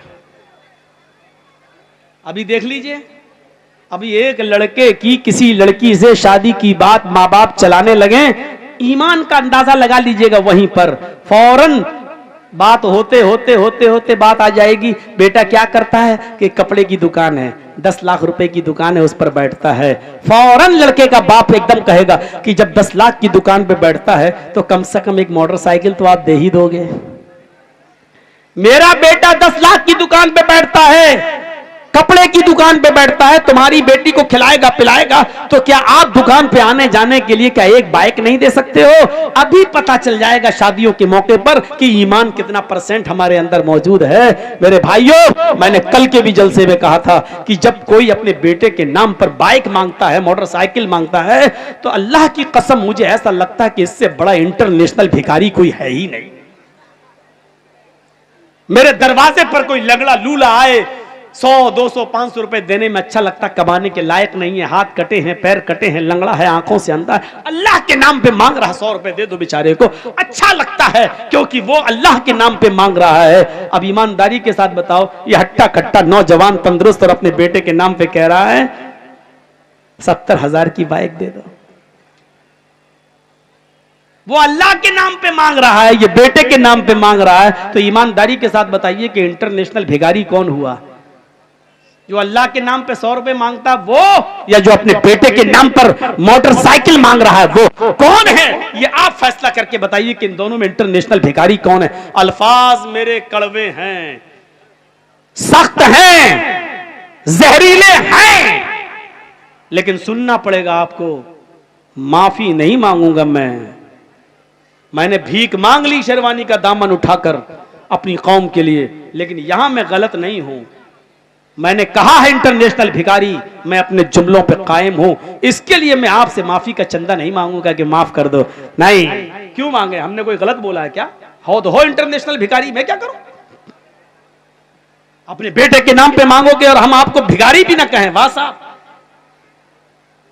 बारात आ रही है साहब, 400 और 500 आदमी बारात में जा रहे हैं। ईमान देखिए हमारा, 400-500 आदमी लड़की वाले से कह रहे हैं साहब हेलो 400 आदमी की बारात जा रही है। अच्छा, लड़की का बाप मजबूर है, अच्छा ठीक है, सुनो दहेज में 2-3 आइटम कम दे दोगे चलेगा, लेकिन खातरी में कमी नहीं होनी चाहिए, हमारे मेहमान की मेहमान नवाजी अच्छी होनी चाहिए। जानते हो इसका मतलब क्या है? ये लड़के का बाप जो लड़की के बाप से कह रहा है मेहमान नवाजी अच्छी होनी चाहिए, इसका मतलब आप समझ रहे हो? इसका मतलब है मेरे साथ जो 250-300 बाराती आ रहे हैं, बाराती नहीं चोर जो आ रहे हैं, चोर भी नहीं, डाकू, ये लुटेरे जो हमारे साथ आ रहे हैं, इनको छोटा बड़ा नहीं चलेगा, छोटा देना, मतलब मुंह से नहीं कह रहा, मुंह से इतना कहा खातरी अच्छी कर देना, जहेज में 1-2 आइटम कम दे देना चलेगा, लेकिन खातरी अच्छी कर देना, मेहमान नवाजी अच्छी। ये इस अच्छी में बहुत सी चीजें छिपी हुई है, यानी बड़ा नहीं चलेगा, छोटा देना, पोल्ट्री नहीं चलेगा, देसी मुर्गा चलेगा, वो देना, 1 आइटम नहीं चलेगा, 5-6 आइटम देना। इस अच्छी में ये सारी चीजें छिपी हुई हैं, और इन लुटेरों का पेट भरने के लिए उस लड़की का बाप कहां कहां से बेचारा कर्जा लेता है, और आपको एक टाइम अच्छा खाना खिला देता है। अच्छा खाने का मतलब समझ गए ना? आपको बड़े का नहीं मटन खिला देता है, देसी मुर्गा खिला देता है, आपके पेट की जहन्नम को भर देता है। हालांकि इस एक दिन के खिलाने के चक्कर में उस लड़की के बाप को उसका कर्ज का अदायगी करते हुए कितना सूद देना पड़ता है, और कितने साल तक उसका कर्जा अदा नहीं कर पाता है वो बेचारा। कभी आपने उस गरीब बाप की गुर्बत की तरफ भी आपने ख्याल रखा है? इतना याद रखना, अगर आपने किसी गरीब की गुर्बत को नहीं देखा तो आप जालिम हो जाएंगे, आप जालिम कहलाएंगे। ये जमीन पड़ी है, ये खाली जमीन है जहां औरतें बैठी हुई हैं, मैं यहीं रहता हूं, थोड़ा पानी दीजिए, मैं यहीं रहता हूं, चलिए मान लीजिए मुझे मालूम है कि ये एक जमीन किसकी है। आपका नाम? शराफत अली इनका नाम है। मान लीजिए जमीन शराफत अली साहब की है। अब सुनिए, बहुत इंपॉर्टेंट बात बताने जा रहा हूं, सुनना पड़ेगा तुम्हें नहीं, तुम्हारे बाप को भी सुनना पड़ेगा। जब तक मैं यहां हूं, ये पावर मुझे मोहम्मद रसूलुल्लाह ने दिया है। बैठो यहां पर, सुनो। ये जमीन शराफत अली साहब की है, 2 लाख की जमीन है। मुझे मालूम है कि 2 लाख की जमीन है, लेकिन शराफत अली साहब की वालदा की तबीयत खराब है। इनको हॉस्पिटल में अपनी मां का इलाज करा रहे हैं। अब जर्जीस साहब सोच रहे हैं कि शराफत अली अपनी मां की तबीयत का इलाज कराने के लिए अपनी जमीन बेचेगा, क्योंकि उसके पास पैसा नहीं है। अब जर्जीस साहब उसकी जमीन बिकने का इंतजार कर रहे हैं और मजबूरी का फायदा उठाना चाहते हैं कि 2 लाख की जमीन हमें 1.5 लाख में मिल जाए। शराफत साहब आए, जर्जी साहब आप मोहल्ले में अच्छे आदमी हैं, आप हमारी ज़मीन ले लीजिए। साहब हमें ज़मीन की ज़रूरत नहीं, और लॉकडाउन के बाद ज़मीन की कीमत बढ़ भी नहीं रही है साहब, हालात ख़राब नहीं है। साहब ले लीजिए, मेरी माँ की तबीयत ख़राब है। ओह अच्छा, वालदा की तबीयत ख़राब, हाँ ठीक है, अगर 1.5 लाख रुपए में देना तो दे दो, क्योंकि ज़मीन की कीमत बढ़ तो रही नहीं है। मालूम है कि 2 लाख की है, लेकिन शराफत अली साहब मजबूर हैं और ये अपनी मां का इलाज कराने के लिए वो जमीन 1.5 लाख रुपए की दे देते हैं। हमने 1.5 लाख लगाया, इन्होंने 1.5 लाख दे दिया, लेकिन जर्जीस को मालूम है कि वो जमीन 2 लाख की है। अल्लाह की कसम, हम इसके बावजूद बेईमान हैं, चाहे सौदा करके ही हमने क्यों ना लिया हो, क्योंकि हमें मालूम है कि वो 2 लाख की जमीन है। हम हक मार रहे हैं, हम मजबूर की मजबूरी का नाजायज फायदा उठा रहे हैं। और इस्लाम ये कह रहा है कि तू चाहे कितनी नमाजें पढ़ ले, चाहे कितने रोजे रख ले, लेकिन तूने अपने मुसलमान भाई के ऊपर जुल्म किया है, अल्लाह की कसम तेरी नमाज कबूल नहीं होगी, तेरा रोजा कबूल नहीं होगा। हम पढ़े कहां हैं? चले गए मस्जिद में, पढ़े आए 2 रकात नमाज पढ़ के, दाढ़ी पे हाथ फेर के निकल गए, लगता है जैसे अल्लाह पर बहुत बड़ा एहसान करके आए हैं, अल्लाह पे बहुत बड़ा एहसान करके आए हैं। जब तक तुम लोगों की मजबूरी का फायदा उठाओगे, तुम्हारी इबादत कबूल नहीं होगी। कभी आपने ये भी सोचा है कि साहब 2 लाख की ज़मीन है शराफत अली साहब की, इनकी माँ का इलाज होना है, बेचारे को ज़रूरत है पैसों की, चलो 2 लाख की ज़मीन को हम 2.25 लाख में ले लेते हैं। बेचारा अपनी माँ का इलाज करा रहा है, ऐसे किसी के सामने हाथ फैलाने में शर्म आ रही है, चलो 2 की ज़मीन हम 2.25 में खरीद लेते हैं। हमारी ज़मीन पड़ी रहेगी, 2-4 साल उसकी कीमत बढ़ जाएगी, लेकिन एक मजबूर आदमी बेचारा अपनी माँ का इलाज करा लेगा। कभी 2 लाख की ज़मीन को 2.25 लाख में लिया हमने, कभी 2 लाख की ज़मीन का 2.5 लाख दिया है। जब 2 का 2.5 नहीं दे सकते हो, तो 2 का 1.5 देना भी जुल्म है, जुल्म है, जुल्म है। रब्बे काबा की कसम जुल्म है, और अल्लाह इसको माफ नहीं करेगा। मजबूर के मजबूरी का फायदा उठाएंगे आप? ईमान इस चीज का नाम नहीं। यही तो हमारी ईमान की कमजोरी है, यही तो हमारी ईमान में कमजोरी है। हमारी बुनियाद जब कमजोर है तो इमारत कैसे मजबूत हो सकती है? इमारत हमारी कैसे मजबूत हो सकती है? हमें अपने ईमान को मजबूत करना है। वो कौन सा ईमान था, वो कौन सा ईमान था? क्या आती है एक औरत कबीले गामदिया से सहाबिया है, आती है, अरे अल्लाह के नबी मुझसे एक जुर्म हो गया है। क्या जुर्म हुआ है? सुन लो, थोड़ी देर के लिए और बैठ लो, इस वाक़े को सुन लो। आंखों में आंसू आ जाते हैं, इस वाक़े को सुनने के बाद इंसान रोने पे मजबूर हो जाता है। ये वाक़या हमारे ईमान को झंझोड़ता है। इस वाक़े को सुन लो, चले जाना, थोड़ी देर ये भीख में और डाल दो मेरी झोली में, इस वाक़े को सुन लो। वो औरत आती है, अरे अल्लाह के नबी मुझसे जुर्म हो गया है। आपने कहा तौबा कर। कहने लगे अल्लाह के नबी मैं इसी दुनिया में पाक होना चाहती हूँ, मैं इसी दुनिया में उस जुर्म की सजा पाना चाहती हूँ। आपने कहा तौबा कर, अल्लाह से मगफिरत की दुआ मांग, अल्लाह गफूरुर रहीम है। कहने लगी मेरा जुर्म तो सुन लीजिए, क्या इस जुर्म की कोई माफी है भी या नहीं? अल्लाह के नबी ने कहा बता क्या तेरा जुर्म हुआ है, क्या तुझसे गलती हुई है? कहने लगी अल्लाह के नबी मेरा शौहर 2-3 साल से घर पे नहीं है, मैं जंगल में बकरियां चरा रही थी, मैं जंगल में बकरियां चरा रही थी, वहीं पहाड़ी के पास एक चरवाहा भी बकरियां चरा रहा था। हम अपने शौहर से 2-3 साल से दूर थे, इसलिए हमारे दिल की उमंगें उठने लगी और उस बकरियां चरवाने वाले चरवाहे के साथ मिलकर हमने जिस्मानी ताल्लुक, शारीरिक संबंध बना लिया। एक पहाड़ की झाड़ी में, पहाड़ी के नीचे की झाड़ी में हम दोनों गए और हम दोनों ने जिना कर लिया। इन्नी कद सबदुल हद या रसूल अल्लाह, आय अल्लाह के रसूल, मैं हद को पहुंच चुकी हूं, मुझसे इतना बड़ा जुर्म हो गया है। उस जुर्म की सजा इस्लाम में यह है कि मुझे पत्थरों से मार मार के मार डाला जाए। आप कैसे कह रहे हैं कि अल्लाह से माफी मांग ले, अल्लाह से तौबा कर ले? अल्लाह के नबी ने कहा अच्छा ओह ये गुनाह हुआ है तुमसे, जी ठीक है, क्या चाहती हो? कहा मुझे खत्म कर दिया जाए। इस्लाम ने जो सजा बताई है, पत्थरों से मार मार के मार डालो, खत्म कर दो, हमें वो सजा दी जाए। अल्लाह के नबी ने कहा ठीक है, तुम्हें ये सजा दी जाएगी, जाओ ऐ सहाबियों इस औरत को ले जाओ। ये नहीं पूछा कि किसने किया था, वो मर्द कौन था, आदमी कौन था, कहां का रहने वाला था, नहीं ये सब नहीं पूछा। क्यों? जिसकी बात छिपी है छिपी रहने दो, वो जाने और उसका अल्लाह जाने। हमारे यहां तो नंगा करने का रवाज है, अच्छा किसने किया, ओ फिर उसको फेसबुक पे डालो, व्हाट्सएप पे डालो, ये हमारे ईमान का हाल है। अल्लाह के नबी चाहते तो पूछ सकते थे उस औरत से, अकेले नहीं होता है जिना, किसी मर्द ने किया होगा, कहां, कौन है वो, कहां का रहने वाला है, लेकिन पूरी हदीस पढ़ जाइए कहीं डिटेल नहीं मिलती है। तुम बता रही हो तुम गुनाह से पाक होना चाहती हो, हम तुम्हें कर देंगे, लेकिन जिसका मामला छिपा है उसके बारे में हमें पूछने का हक नहीं। हो सकता है वो अल्लाह से तौबा कर ले और अल्लाह उसको माफ कर दे, नहीं तो वो जाने और उसका रब जाने, कयामत के दिन जहन्नम में डालेगा। हम कौन होते हैं उसके पीछे पड़ने वाले? ऐप पर पर्दा डालो, उसको जाहिर मत करो,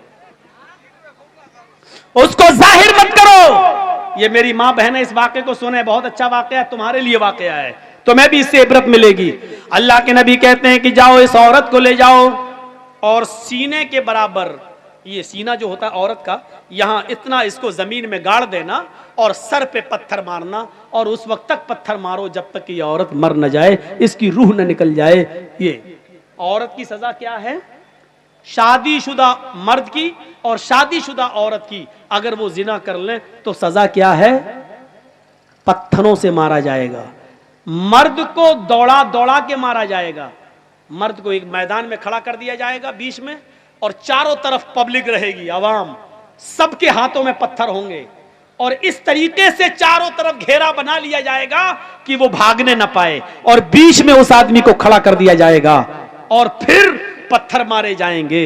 जहां से गुजरेगा वही पत्थर, सबके हाथों में पत्थर होना चाहिए। ये मर्द की, समझ रहे हैं जिना की सजा क्या है? जिसको हम मामूली काम समझते हैं वो इतना बड़ा जुर्म है शरीयत में। किसी की बहन और बेटी की इज्जत व आबरू से खेलना इतना आसान नहीं है शरीयत में। इसकी सजा, जब तुम किसी की इज्जत लूट रहे थे तो तुम्हारे जिस्म के हर बाल, रोंगटे को, रुएं को उसका एंजॉय मिल रहा था, मजा मिल रहा था। इसलिए सजा भी ऐसी मिलनी चाहिए कि जिस्म के एक एक रोंगटे को और एक एक रुएं को उसका एहसास हो जाए। इसलिए सजा भी इतनी सख्त रखी गई है। मर्द को दौड़ा दौड़ा के मारा जाएगा, लेकिन औरत को दौड़ा दौड़ा के नहीं मारा जाएगा, क्योंकि उसकी बेपर्दगी हो सकती है। दौड़ेगी तो उसको जमीन का गड्ढा खोदा जाएगा और उसको खड़ा कर दिया जाएगा और सीने के बराबर मिट्टी डाल दी जाएगी, यानी इतना गाड़ दिया जाएगा सीने के बराबर यहां तक, और सर उसका खुला रखा जाएगा, और फिर उसके सर पर पत्थर मारे जाएंगे, और उस वक्त तक पत्थर मारा जाएगा जब तक कि औरत मर न जाए। चाहे ये रजामंदी वाली जिना है, मर्द भी राजी औरत भी राजी और दोनों ने कर लिया। जिना बिल जबर तो जिना होता ही नहीं है। अगर मर्द ने जबरदस्ती की तो वो जिना नहीं माना जाएगा, या औरत के साथ अगर जबरदस्ती की गई, वो बेचारी नहीं चाहती थी लेकिन बंदूक रखकर उसके साथ इज्जत लूटी गई, तो फिर औरत गुनाहगार नहीं होगी क्योंकि उसके साथ जबर किया गया। तो फिर मर्द को सजा दी जाएगी, औरत को नहीं। और औरत ने अगर बंदूक रख के गलत काम करवाया, मर्द ने मजबूर होकर गलत काम किया, तो औरत को सजा दी जाएगी, मर्द को नहीं। लेकिन मर्द भी राजी औरत भी राजी, तो दोनों को सजा दी जाएगी। अगर दोनों में से एक कुंवारा है एक शादीशुदा, तो शादीशुदा शादीशुदा को पत्थरों से मार मार के जान से मारा जाएगा, और जो कुंवारा था उसको 100 कोड़े मारे जाएंगे, और 1 साल के लिए अपने शहर अपनी बस्ती से बाहर कर दिया जाएगा, उसको गांव से निकाल दिया जाएगा, और अपने गांव में 1 साल तक आने की एंट्री इजाजत नहीं मिलेगी। 100 कोड़े पड़ेंगे, चमड़े के कोड़े, चमड़े के, कपड़े के नहीं, चमड़े के कोड़े।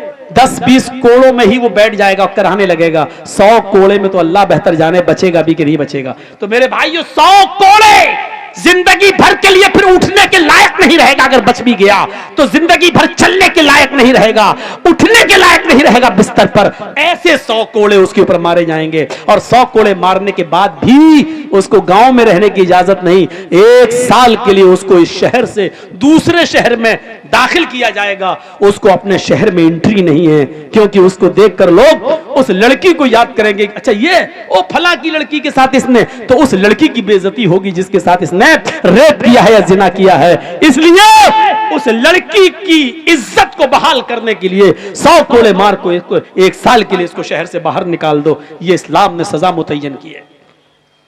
इस औरत को ले जाया जाने लगा। ईमान देखिए, ईमान। इस औरत से जिना का सुदूर तो हो गया, लेकिन जब होश में आई, जब इसको जवानी की गर्मी इसके दिमाग से निकलती है, तो सोचती है अल्लाह ये मैंने क्या कर लिया, अल्लाह ये मुझसे क्या हो गया, अल्लाह ये मैंने कितना बड़ा गुनाह कर लिया। अब मुझे इस दुनिया में जिंदा रहने का हक नहीं है। किसी को मालूम नहीं था, लेकिन इसने खुद अल्लाह के नबी को आकर बता दिया। इसके ऐब पर पर्दा पड़ चुका था, लेकिन फिर भी इसने आकर अल्लाह के नबी को बता दिया। अल्लाह के नबी ने कहा जाओ इस औरत को ले जाओ और इसको पत्थरों से मार मार के हलाक कर दो, मार मार के इस औरत को मार डालो।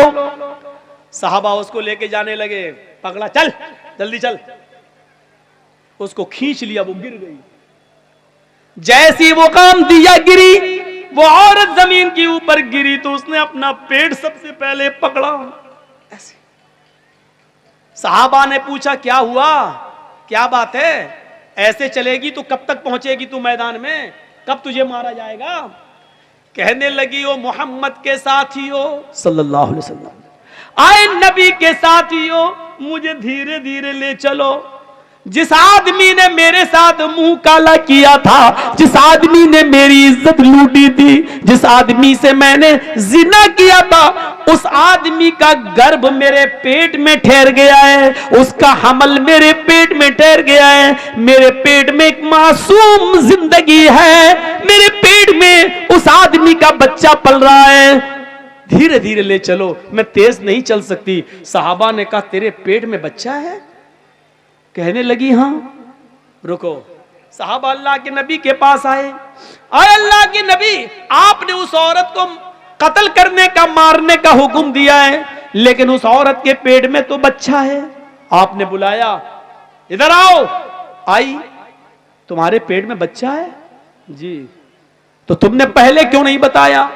कहा अल्लाह के नबी, इसलिए नहीं बताया क्योंकि इस बच्चे का बाप वही है जिसने मेरे साथ जिना किया है, और मैं नहीं चाहती हूं कि ये बच्चा पैदा हो, और जब इस बच्चे को बड़े होकर पता चले कि मेरा बाप का पता नहीं, मैं नाजायज औलाद हूं, तो ये जिंदगी भर मुझे गाली देगा। इसलिए मैं चाहती हूं कि मैं मरूं तो मेरे साथ मेरे पेट का बच्चा भी मर जाए, इसलिए मैंने आपको नहीं बताया। नबी अकरम ने क्या कहा? आया औरत, नहीं, कसूर तेरा था, गलती तेरी थी, जिना तूने किया, तेरे पेट में पलने वाले उस मासूम बच्चे का क्या कसूर है? उस बेचारे की क्या गलती है? उसको तू क्यों मारना चाहती है? नहीं नहीं, अभी तुम्हें कत्ल नहीं किया जाएगा, अभी तुम्हें मारा नहीं जाएगा। जाओ, अभी इस बच्चे को अपने पेट में 9 महीने तक पालो, और जब बच्चा पैदा हो जाए तब लेकर आना। नाजायज बच्चा है पेट में, बाप का पता नहीं है, लेकिन अल्लाह के रसूल एक नाजायज बच्चे को भी गिराने की इजाजत नहीं दे रहे हैं। काश मोदी जी के चमचे, योगी जी के चमचे कम से कम इस हदीस को पढ़ लेते, नबी की जिंदगी के इस वाक़े को पढ़ लेते। चाचा क्या हो गया? लाओ, पैसा लेने के लिए तो दुनिया परेशान है। गधा শিমুলির लीजिए भाई, ছোট ছেলে হারিয়ে গেছিল, 500 তাকে পাওয়া और গেছে, कुछ? স্টেজে রাখা আছে। सब? গদাসেমলে উনসাহাকের ছেলে, তাকে স্টেজে রাখা হয়েছে, ছেলের গার্জেন এসে নিয়ে যাবেন।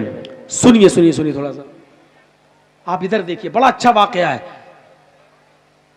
अल्लाह के नबी एक मासूम की जिंदगी को कितना प्यार की नजर से देख रहे हैं, जबकि मालूम है कि बच्चे का बाप नाजायज, ये बच्चा जब पैदा होगा तो हरामी बच्चा कहलाएगा, नाजायज बच्चा कहलाएगा, लेकिन इसके बावजूद अल्लाह के नबी कह रहे हैं बच्चे को नहीं मारा जाएगा। बच्चे का क्या कसूर है? इससे ज्यादा इंसानियत किसी धर्म में मिलेगी? इससे ज्यादा मानवता किसी मजहब में मिलेगी? गए, जाओ इस औरत को कहा बच्चा पैदा हो जाए तब आना। 9 महीने तक अपने पेट में रखती है, जब बच्चा पैदा हुआ 2-4 दिन बिस्तर पे लेटती है, चलने के लायक होती है तो बच्चे को लेकर आती है। 9 महीने में अल्लाह के नबी भूल गए कि ये औरत कौन है। आई, अल्लाह के रसूल लीजिए बच्चा। आपने कहा था जब बच्चा पैदा हो जाए तब आना। आपने कहा तुम कौन? कहा नहीं पहचाना। कहा नहीं, मैं वही औरत हूं जिससे जिना का सुदूर हुआ था और मुझे कत्ल करने के लिए भेजा जा रहा था, मेरे पेट में बच्चा था। आपने कहा ओ गामदिया, कबीले गामदिया से? हाँ हाँ, अच्छा अच्छा अच्छा अच्छा, ओ अब बच्चा पैदा हो गया? कि हाँ, ये लीजिए। उस औरत ने अपना बच्चा मोहम्मदुर रसूलुल्लाह के हाथों में दे दिया। मीडिया वालों लिखो, अगर तुम्हारे कलम में ताकत है दिखाओ मानवता की ये शक्ल मोदी जी को और योगी जी को, बताओ कि मौलवी जर्जीस ने डंके की चोट पर ऐलान करके कहा है इंसानियत का ये सबक, जिस बच्चे का बाप पता नहीं है, जो पैदा तो हो चुका है लेकिन नाजायज औलाद है, ऐसी नाजायज औलाद को मोहम्मद रसूलुल्लाह अपनी गोद में उठा रहे हैं, उस बच्चे को अपने सीने से लगा रहे हैं। तुम तो ब्राह्मणों के मंदिरों में शूद्र नहीं जा सकता है, ब्राह्मण की थाली में हरिजन नहीं खा सकता है। तुमने तो छूत छात के ऐसे नियम बना दिए हैं कि अल्लाह की बंदों में ही बंटवारा कर दिया है कि ब्रह्मा जी ने अपने मुंह से ब्राह्मण को पैदा किया, हाथों से छत्री को पैदा किया, राम से वेश को पैदा किया, पैरों से शूद्र को पैदा किया। ब्रह्मा जी ने अपने मुंह से इसको, हाथों से इसको, छत्री को, ठाकुर को और हरिजन को सबसे नीचे वाले हिस्से से। तुमने तो बंटवारा कर दिया है, तुमने तो बंटवारा कर दिया है। मेरे प्यारे साथियों, जरा तसव्वुर तो कीजिए, इस्लाम के अंदर मसावात का ऐसा दर्स मिलेगा, ऐसा दर्स मिलेगा। आपके मोहल्ले की मस्जिद है, अजान हो गई है, पहली सफ भर गई है, जर्जी साहब मस्जिद में जाते हैं, एमएलए मिनहाज साहब मस्जिद में जा रहे हैं नमाज पढ़ने के लिए। इस्लाम का की मसावात देखिए, आगे वाली सब भर गई है, जर्जी साहब में, मिनहाज साहब में इतनी ताकत नहीं है कि आगे की सफ से किसी आदमी को हटाकर पीछे कर दे। चल हट हट हट, मैं जर्जीस हूं, मैं इज्जत वाला असलो रसूख वाला आदमी हूं, मैं आगे बैठूंगा। एमएलए साहब कहते हैं पीछे हट, मैं आगे बैठूंगा। इस्लाम ने यह पावर न एमएलए साहब को दिया है, न जर्जीस को दिया है। सऊदिया की सरजमीन पर मक्के से बड़ी कोई मस्जिद कौन सी हो सकती है? वहां टैक्सी ड्राइवर अगर खाने काबा में पहले पहुंच गया है, रिक्शा चलाने वाला पहले पहुंच गया है और वो पहली सफ भर चुकी है, तो सऊदिया के बादशाह को भी अधिकार नहीं है कि अगली सफ से किसी आदमी को हटाकर पीछे खड़ा कर दे और खुद आगे खड़ा कर दे। नहीं नहीं, जो मेरे घर में पहले आया वो पहले बैठेगा, जो बाद में आया वो पीछे रहेगा। ये तुम्हारी अदालत नहीं है, ये तुम्हारा घर नहीं है, ये तुम्हारी असेंबली नहीं है, ये तुम्हारी मीरास नहीं है, ये मस्जिद है, ये अल्लाह का घर है। यहाँ हमारे घर में कोई एमएलए नहीं, कोई एमपी नहीं, कोई मौलवी नहीं, कोई हाजी नहीं, कोई नमाजी नहीं, हमारे घर में सब बराबर है। कुल्लुकुम मिन आदम व आदम मिन तुराब, ला फज़्ल लिअरबिय्यिन अला जमी वला लिअजमिय्यिन अला अरबी। कोई गोरे को काले पर फौकियत नहीं, कोई काला गोरे से अफजल नहीं, कोई अमीर नहीं, कोई गरीब नहीं, मेरे घर में सब आए, सब बराबर है। रिक्शा चलाने वाला भी मेरा बंदा है, मेरे नाम पर भीख मांगने वाला भी मेरा बंदा है, इस मुल्क की बादशाहत को चलाने वाला भी मेरा बंदा है, लेकिन मेरे घर में आने वाला सब मेरा मोहताज है और मेरी नजर में सब बराबर है, मेरी नजर में सब बराबर है। खाने काबा का तवाफ कर रहे हजरत उमर फारूक के पोते सालिम इब्ने अब्दुल्ला उमर फारूक के पोते तवाफ कर रहे हैं। उस जमाने का अमीरुल मक्के का गवर्नर हिशाम इब्ने अब्दुल मलिक है। वो देखता है कि फटे पुराने कपड़े एहराम में ये बेचारे हैं, तो कहने लगा, अरे उमर फारूक के पोते हो तुम? जी। इतना पुराना फटा पुराना कपड़ा पहनकर तुम यहां आए हो? चलो क्या चाहिए मुझे बताओ। अल्लाह के घर में खाने काबा में तवाफ के दौरान गवर्नर पूछ रहा है हजरत उमर के पोते से, तुम्हें किस चीज की जरूरत है बताओ, हम तुम्हारी जरूरत पूरी कर देंगे, मैं इस इलाके का गवर्नर हूं। और हजरत सालिम इब्ने अब्दुल्ला क्या कहते हैं, इन्नी ला अस्तही मिनल्लाहि अन असला फी बैती गैरा, अल्लाह के घर में अल्लाह के होते हुए मुझे किसी गैर से मांगने में शर्म आती है। गवर्नर साहब, अपना माल अपनी दौलत अपने पास रखो, मुझे अल्लाह के घर में जो कुछ मांगना है अल्लाह से मांगना है, तुमसे नहीं। अल्लाह के घर से जब दुआ हुआ मांग के निकल गए, सालिम इब्ने अब्दुल्ला कुछ दुआ मांग रहे थे तवाफ के बाद, 7 चक्कर लगाने के बाद दुआ मांगी। दुआ क्या मांग रहे थे ये अल्लाह जानता है और सालिम इब्ने अब्दुल्ला जानते, तीसरा कोई नहीं जानता। भाई हमने क्या दुआ मांगी आज तक तो हम जानते हैं और मेरा रब जानता है, बस तीसरा तो कोई नहीं जानता। तो हिशाम देख रहा है कि सालिम इब्ने अब्दुल्ला क्या कर रहे हैं। क्या हो गया? আসসালামু আলাইকুম। আর একটা ছোট বাচ্চাকে পাওয়া গেছে, যার বাচ্চা আছে এখানে রাখা আছে, স্টেজে এসে নিয়ে যাবেন। একটা ছোট বাচ্চাকে পাওয়া গেছে, যার বাচ্চা আছে স্টেজ থেকে এসে নিয়ে যাবেন।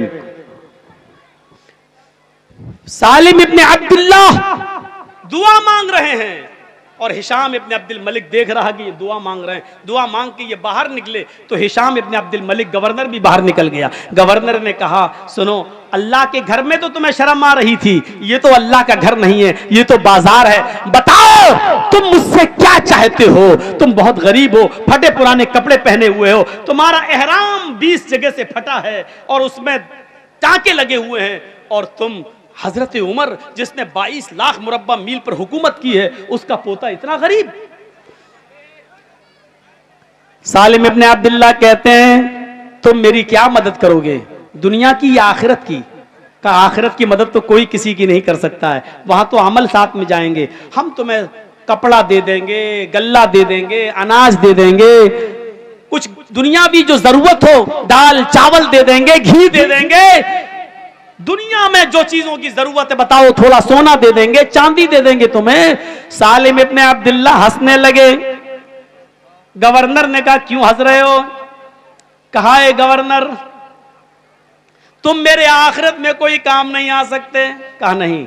और तुम मुझसे ये कह रहे हो कि दुनिया मांगो, सोना मांगो, चांदी मांगो, रुपए मांगो, पैसे मांगो, अनाज मांगो, गल्ला मांगो, यही तो तुम चाहते हो कि मैं तुमसे ये मांगू? कहा, जी, जिस चीज की जरूरत हो।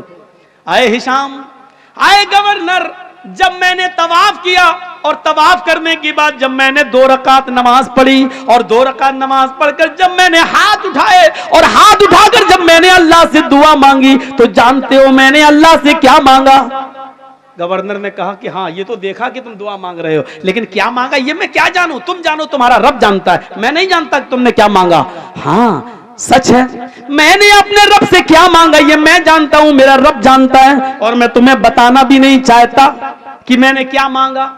लेकिन तुम बार बार कहते हो मुझसे रुपया मांगो, सोना मांगो, चांदी मांगो, दाल मांगो, चावल मांगो, कपड़ा मांगो, दुनिया मांगो, तुम बार बार मुझसे ये कहते हो। तो सुनो, जब मैंने अपने दोनों हाथ उठाकर अल्लाह से दुआ मांगी, मासल तु दुनिया मैं यमलिकुहा फकैफ असअलुहा मन ला यमलिकुहा, तो दुनिया तो मैंने उससे भी नहीं मांगी जो दुनिया का मालिक है, सोना और चांदी तो मैंने उससे भी नहीं मांगा जो इसका मालिक है, कपड़ा लत्ता अनाज और गल्ला तो मैंने उससे भी नहीं मांगा जो इस दुनिया का मालिक है। फकैफा असअलुहा मन ला यमलिकुहा, तो मैं तुझसे आए गवर्नर ये दुनिया कैसे मांगू?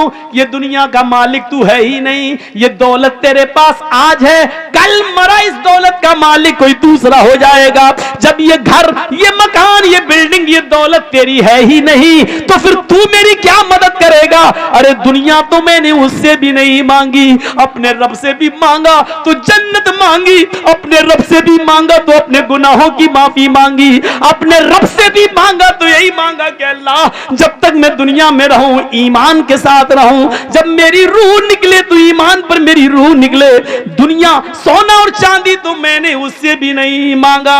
ये ईमान था उनका मेरे भाइयों, एक हमारा ईमान है। अल्लाह के नबी ने उस औरत के, उस बच्चे को जो नाजायज बच्चा था, उस बच्चे को अपनी गोद में ले लिया और कहा जाओ इस औरत को मार डालो, पत्थरों से मार मार के हलाक कर दो। बच्चा पैदा हो गया। अल्लाह की कुदरत देखो, जैसे ही उस औरत को मोड़ा गया, ले जाया जाने लगा, बच्चा रोने लगा।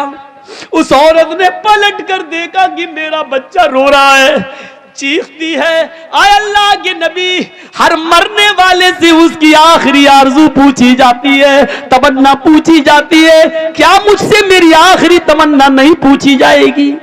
हाँ, पूछी जाएगी। जिस मैदान में तुम्हें मारा जाएगा उसी मैदान में पूछ लिया जाएगा। कहा अल्लाह के रसूल, अगर उस मैदान की जगह यहीं पर मेरी तमन्ना पूरी कर दी जाए तो? अच्छा बताओ क्या है? कहा अल्लाह के रसूल, मैंने ये बच्चा आपकी गोद में दे दिया, मैं चाहती हूं कि आखिरी बार इस बच्चे को मैं अपना दूध पिला दूं। इसका रोना मुझ पे देखा नहीं जा रहा है। ईमान देख रहे हैं आप? एक तरफ मरने के लिए तैयार है क्योंकि जहन्नम की सजा मैं नहीं भुगत पाऊंगी, दुनिया में सजा भुगत लो ये बेहतर है। एक तरफ ईमान की ताकत ये, दूसरी तरफ बच्चे की मोहब्बत देखिए आप। अल्लाह के रसूल ने वो बच्चा उस औरत को दे दिया। इधर आ, मैं रहमतुल आलमीन हूं, मैं कैसे इस बच्चे का हक मार सकता हूं? ले इसको दूध पिला। उस औरत ने घूम कर, जैसे ट्रेनों में बसों में औरतें घूम जाती हैं और साड़ी उठाकर दूध से लगा लेती हैं, उस औरत ने चेहरा घुमाकर अपने बच्चे को अपने पिस्तान से लगाकर दूध पिलाया। दूध पी लिया, बच्चा हंसने लगा। अल्लाह के रसूल के हाथ में उस औरत ने ऐसे करके दिया ताकि बच्चे की मोहब्बत उसके दिल में ना आने पाए। उसने मुंह मोड़कर उस औरत ने अपने बच्चे को अल्लाह के रसूल के हाथ में दिया। अल्लाह के नबी देख रहे हैं उस औरत की पिस्तान के निकले हुए दूध की एक बूंद, उसका एक कतरा उस बच्चे के होंठों पर लगा हुआ है। अल्लाह के नबी ने उस औरत से कहा, इधर आ। कहाँ जा रही हो? कहा सज़ा भुगतने के लिए, जो जुर्म मैंने किया है उसकी सज़ा पाने के लिए। अल्लाह के नबी ने कहा, अल्लाह ने मुझे रहमतुल आलमीन बनाकर भेजा है। इस बच्चे की ग़िज़ा तेरी पिस्तान में मौजूद है, ये बच्चे को अभी तेरे दूध की ज़रूरत है। मोहम्मद जालिम नहीं है, इस बच्चे का हक नहीं मार सकता है। ऐ औरत, अभी तुझे कत्ल नहीं किया जाएगा, अभी तुझे नहीं मारा जाएगा। जब तक ये बच्चा तेरा दूध पिएगा तब तक तुझे नहीं मारा जाएगा। इस बच्चे को ले जा और इस बच्चे को दूध पिला। जब तक ये तेरा दूध पिएगा तुझे कत्ल नहीं किया जा सकता। जब ये बच्चा रोटी खाने लगे तब तू लेकर मेरे पास आना। अल्लाह के रसूल ने फिर सज़ा मुलतवी कर दी और उस औरत को वो बच्चा लेके जाना पड़ा। जब बच्चा रोटी खाने लगा तो वो औरत लेके आती है, कहती है अल्लाह के रसूल लीजिए, अब तो रोटी भी खाने लगा। अल्लाह के नबी की नज़रों में, आंखों में आंसू आ जाते हैं और कहते हैं कि औरत, अब तेरे लिए मेरे पास भी कोई रास्ता नहीं है, सारे रास्ते बंद हो चुके हैं, बच्चा रोटी भी खाने लगा है, इसलिए अब ये सज़ा का वक्त पूरा है, अब तुझे कत्ल किया जाएगा। आपने उस बच्चे को एक सहाबी के हवाले किया। कौन है जो इस बच्चे को पालेगा? एक सहाबी ने हाथ उठाया, मैं अल्लाह के रसूल इस बच्चे को अपने बच्चे की तरह रखूंगा, मैं इसको अपना नाम दूंगा, मैं इसको अपने घर में बना दूंगा, अपनी जमीन और जायदाद का मालिक भी बनाऊंगा, मुझे दे दीजिए। अल्लाह के रसूल ने उस बच्चे को उसके हवाले कर दिया और उस औरत को भेज दिया। उस औरत को जब भेजा गया और वो मैदान मक्तल में जाती है, उसको सीने के बराबर गाड़ दिया जाता है। पहला पत्थर खालिद इब्न वलीद के हाथों में है, पत्थर मारते हैं उसके सर पे, सर फटता है, खून का फव्वारा उसके सर से निकलता है, उस खालिद इब्न वलीद के कपड़ों पे गिरता है। खालिद इब्न वलीद ने देखा इस औरत के खून मेरे कपड़ों पे आ गया, ये जिनाकार औरत, मुंह काला करने वाली औरत, तेरा खून मेरे कपड़ों पे, सकिलत समाकिल, मर जा तू, बुरा हो तेरा, तेरे खून ने मेरे कपड़े गंदे कर दिए। खालिद इब्न वलीद के मुंह से कुछ उल्टे सीधे जुमले निकल गए, कुछ गलत जुमले निकल गए। अल्लाह के रसूल को जब पता चला कि उस औरत को खालिद इब्न वलीद ने पत्थर मारा और पत्थर मारते हुए उसके खून के छींटे खालिद के कपड़ों पे पड़ गए, तो इसमें औरत का क्या कसूर था बेचारी का? वो तो बंदी थी, वो तो गड़ी थी, सर से खून का फव्वारा निकला, वो किसी के भी कपड़ों पे जा सकता था। इसमें उस औरत का क्या कसूर है? खालिद ने उस औरत को ये गाली क्यों दी? मर जा, जानिया, बदचलन, बदकिरदार, ये क्यों कहा उसको?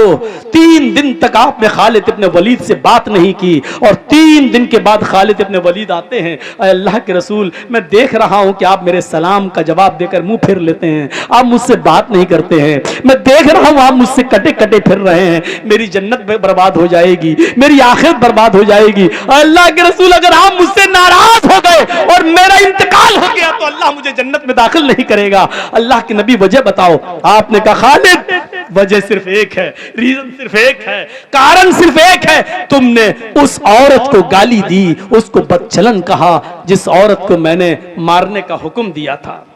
कहा अल्लाह के नबी, आपको नहीं मालूम, आपने नहीं सुना? जब मैंने पत्थर मारा था तो उसका सर फटा, उसके खून के छींटे मेरे कपड़ों पे आए, मेरे कपड़ों को नापाक कर दिए।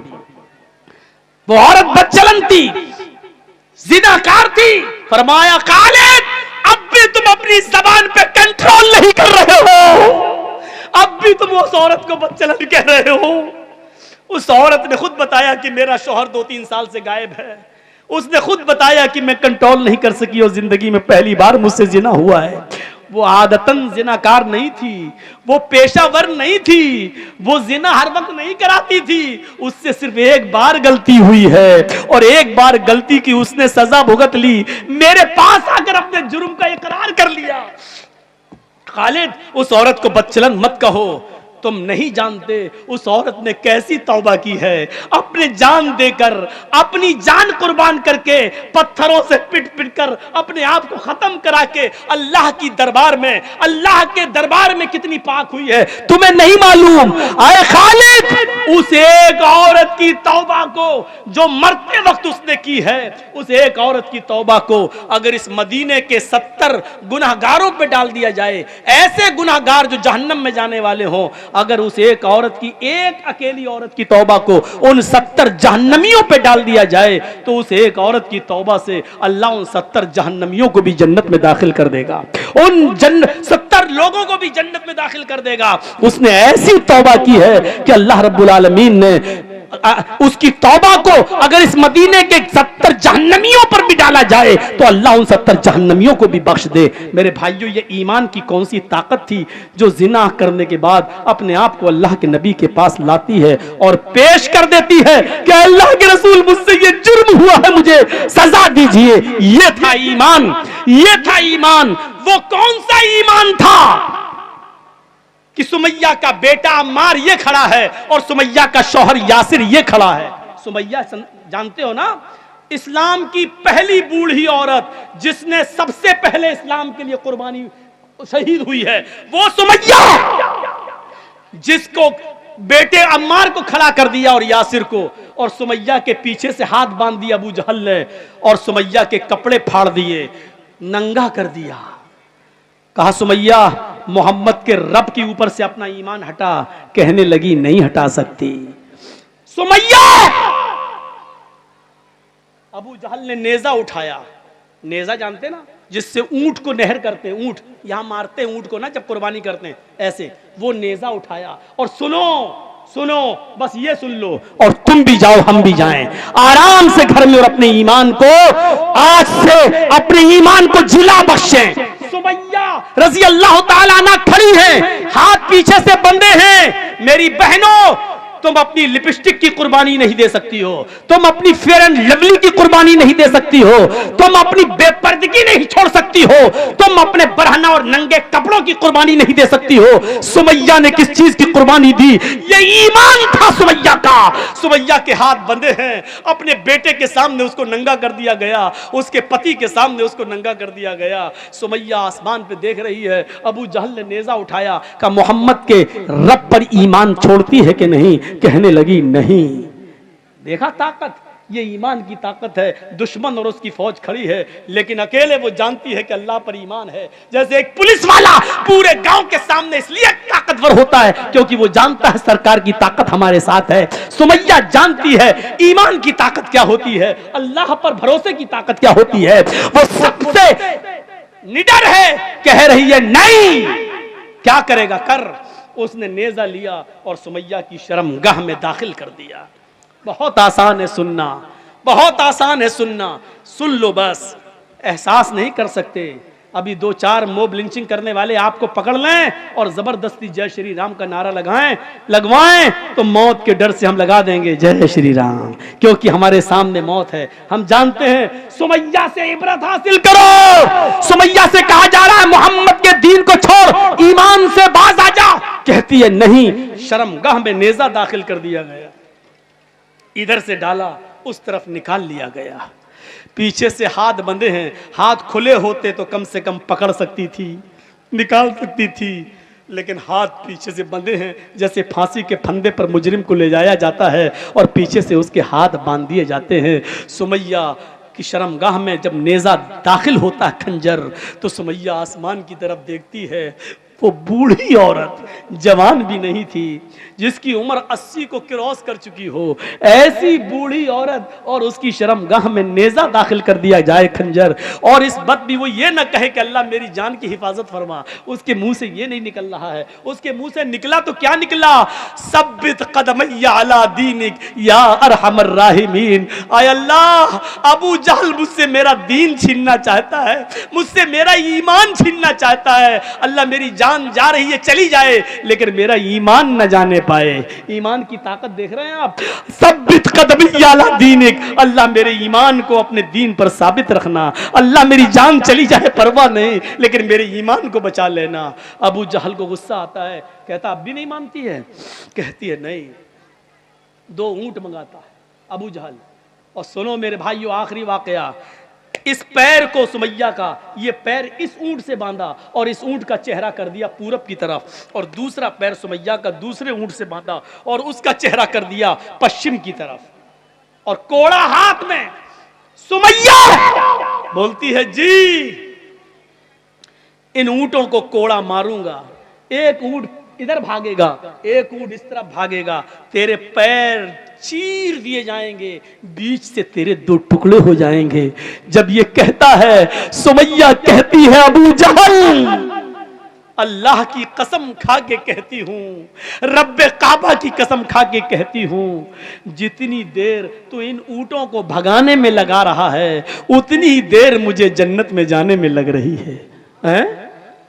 हाँ अय अबू जहल, ये जन्नत मैं देख रही हूं, अल्लाह की कसम मुझे दिखाई दे रही है, इसकी खुशबू मेरी नाक तक आ रही है। अबू जहल जल्दी कर, मेरे हाथ खुले होते तो मैं कोड़ा उठा के तेरे हाथ में दे देती, तूने तो मेरे हाथ ही बांध दिए हैं। जल्दी कर, जितनी देर तू इन ऊंटों को भगाने में लगा रहा है, उतनी देर मुझे रब की जन्नत में जाने में लग रही है। कौन सा ईमान था, कौन सा ईमान था, ईमान की वो कौन सी ताकत थी। पैर बंधा हुआ देख रही है, दोनों ऊंटों से बंधा हुआ देख रही है, हाथ बंधे हैं, उसको मालूम है कि ऊंट भागेंगे तो मेरा अंजाम क्या होगा, मेरे जिस्म के 2 टुकड़े हो जाएंगे। अपने बेटे के सामने कह रही है, अपने पति के सामने कह रही है, अबू जहल जितनी देर तू इन ऊंटों को भगाने में लगा रहा है, उतनी देर मुझे जन्नत में जाने में लग रही है। उसको गुस्सा आया और उसने ऊंटों को भगा दिया, एक ऊंट इधर भागा, एक ऊंट इधर भागा। सुमैया के जिस्म के 2 टुकड़े हो गए, लेकिन 2 टुकड़े इस तरीके के हुए कि चेहरा बच गया, यहां तक जिस्म, यहां के बाद एक टुकड़ा अलग हो गया और सर वाला टुकड़ा अलग, यानी सुमैया का चेहरा सही सलामत बच गया। सुमैया की रूह तो निकल गई, लेकिन उसके चेहरे पे मुस्कुराहट बाकी थी। अबू जहल करीब आता है, सुमैया के चेहरे पर हंसी देखता है, मरते वक्त भी, शहीद होते वक्त भी, तो पत्थर उठाता है, अपना सर फोड़ने लगता है। लोगों ने कहा क्या हो गया तुम्हें, पागल हो गए? क्या हाँ मैं पागल हो गया हूं, सब कुछ छीन लिया सुमैया का, लेकिन मरते वक्त इसकी हंसी नहीं छीन पाया। देखो मरते वक्त भी मुस्कुरा रही है, मुझे चिढ़ा रही है, मुझे बतला रही है की ईमान की ताकत क्या होती है। सुमैया तेरी मुस्कुराहट ने मुझे हरा दिया, तू जीत गई मैं हार गया, तू जीत गई मैं हार गया, तू जीत गई मैं हार गया। ये सुमैया की शहादत पर अबू जहल का बयान है। ए सुमैया तू जीत गई मैं हार गया, सब कुछ छीनने वाला तेरे चेहरे की मुस्कुराहट नहीं छीन सका, तुझसे तेरा ईमान दूर नहीं कर सका। सुमैया तू कामयाब हो गई। ये मंजर जब अल्लाह के नबी ने सुमैया के बेटे और सुमैया के पति के जबान से सुना तो आंखों में आंसू आ गए और मिंबर पर खड़े होकर खुतबा दिया। जुमे के खुतबे में आपने कहा, लोगों सुनो, अबू बकर जन्नती, उमर जन्नती, उस्मान जन्नती, अली जन्नती। अबू बकर तुम अकेले जन्नत में जाओगे, उमर तुम अकेले जन्नत में जाओगे, उस्मान तुम अकेले जन्नत में जाओगे, अली तुम अकेले जन्नत में जाओगे। इस्बिरू या आला यासिर, इस्बिरू या आला यासिर फइन्न मौइदकुमुल जन्ना। ऐ अम्मार, ऐ यासिर, तुमने अपनी माँ का, अपनी बीवी का ये मंजर अपनी आंखों से देखा है, सब्र करो। यासिर के घराने वालों, यासिर के खानदान वालों, सब्र करो, तुम्हारा पूरा खानदान एक साथ जन्नत में जाएगा। अल्लाह तुम्हारे पूरे खानदान को एक साथ जन्नत में दाखिल करेगा। ईमान इस चीज का नाम है जो हमें अपने अंदर पैदा करना चाहिए। ये ईमान से जब हम अपना रिश्ता मजबूत करेंगे तो हम तरक्की करेंगे, ईमान से अपना रिश्ता तोड़ेंगे तो पतंग की तरह नीचे गिरेंगे। और जैसे लड़के पतंग को फाड़ देते हैं, ऐसी दुनिया की सारी कौमें हमें नौश डाल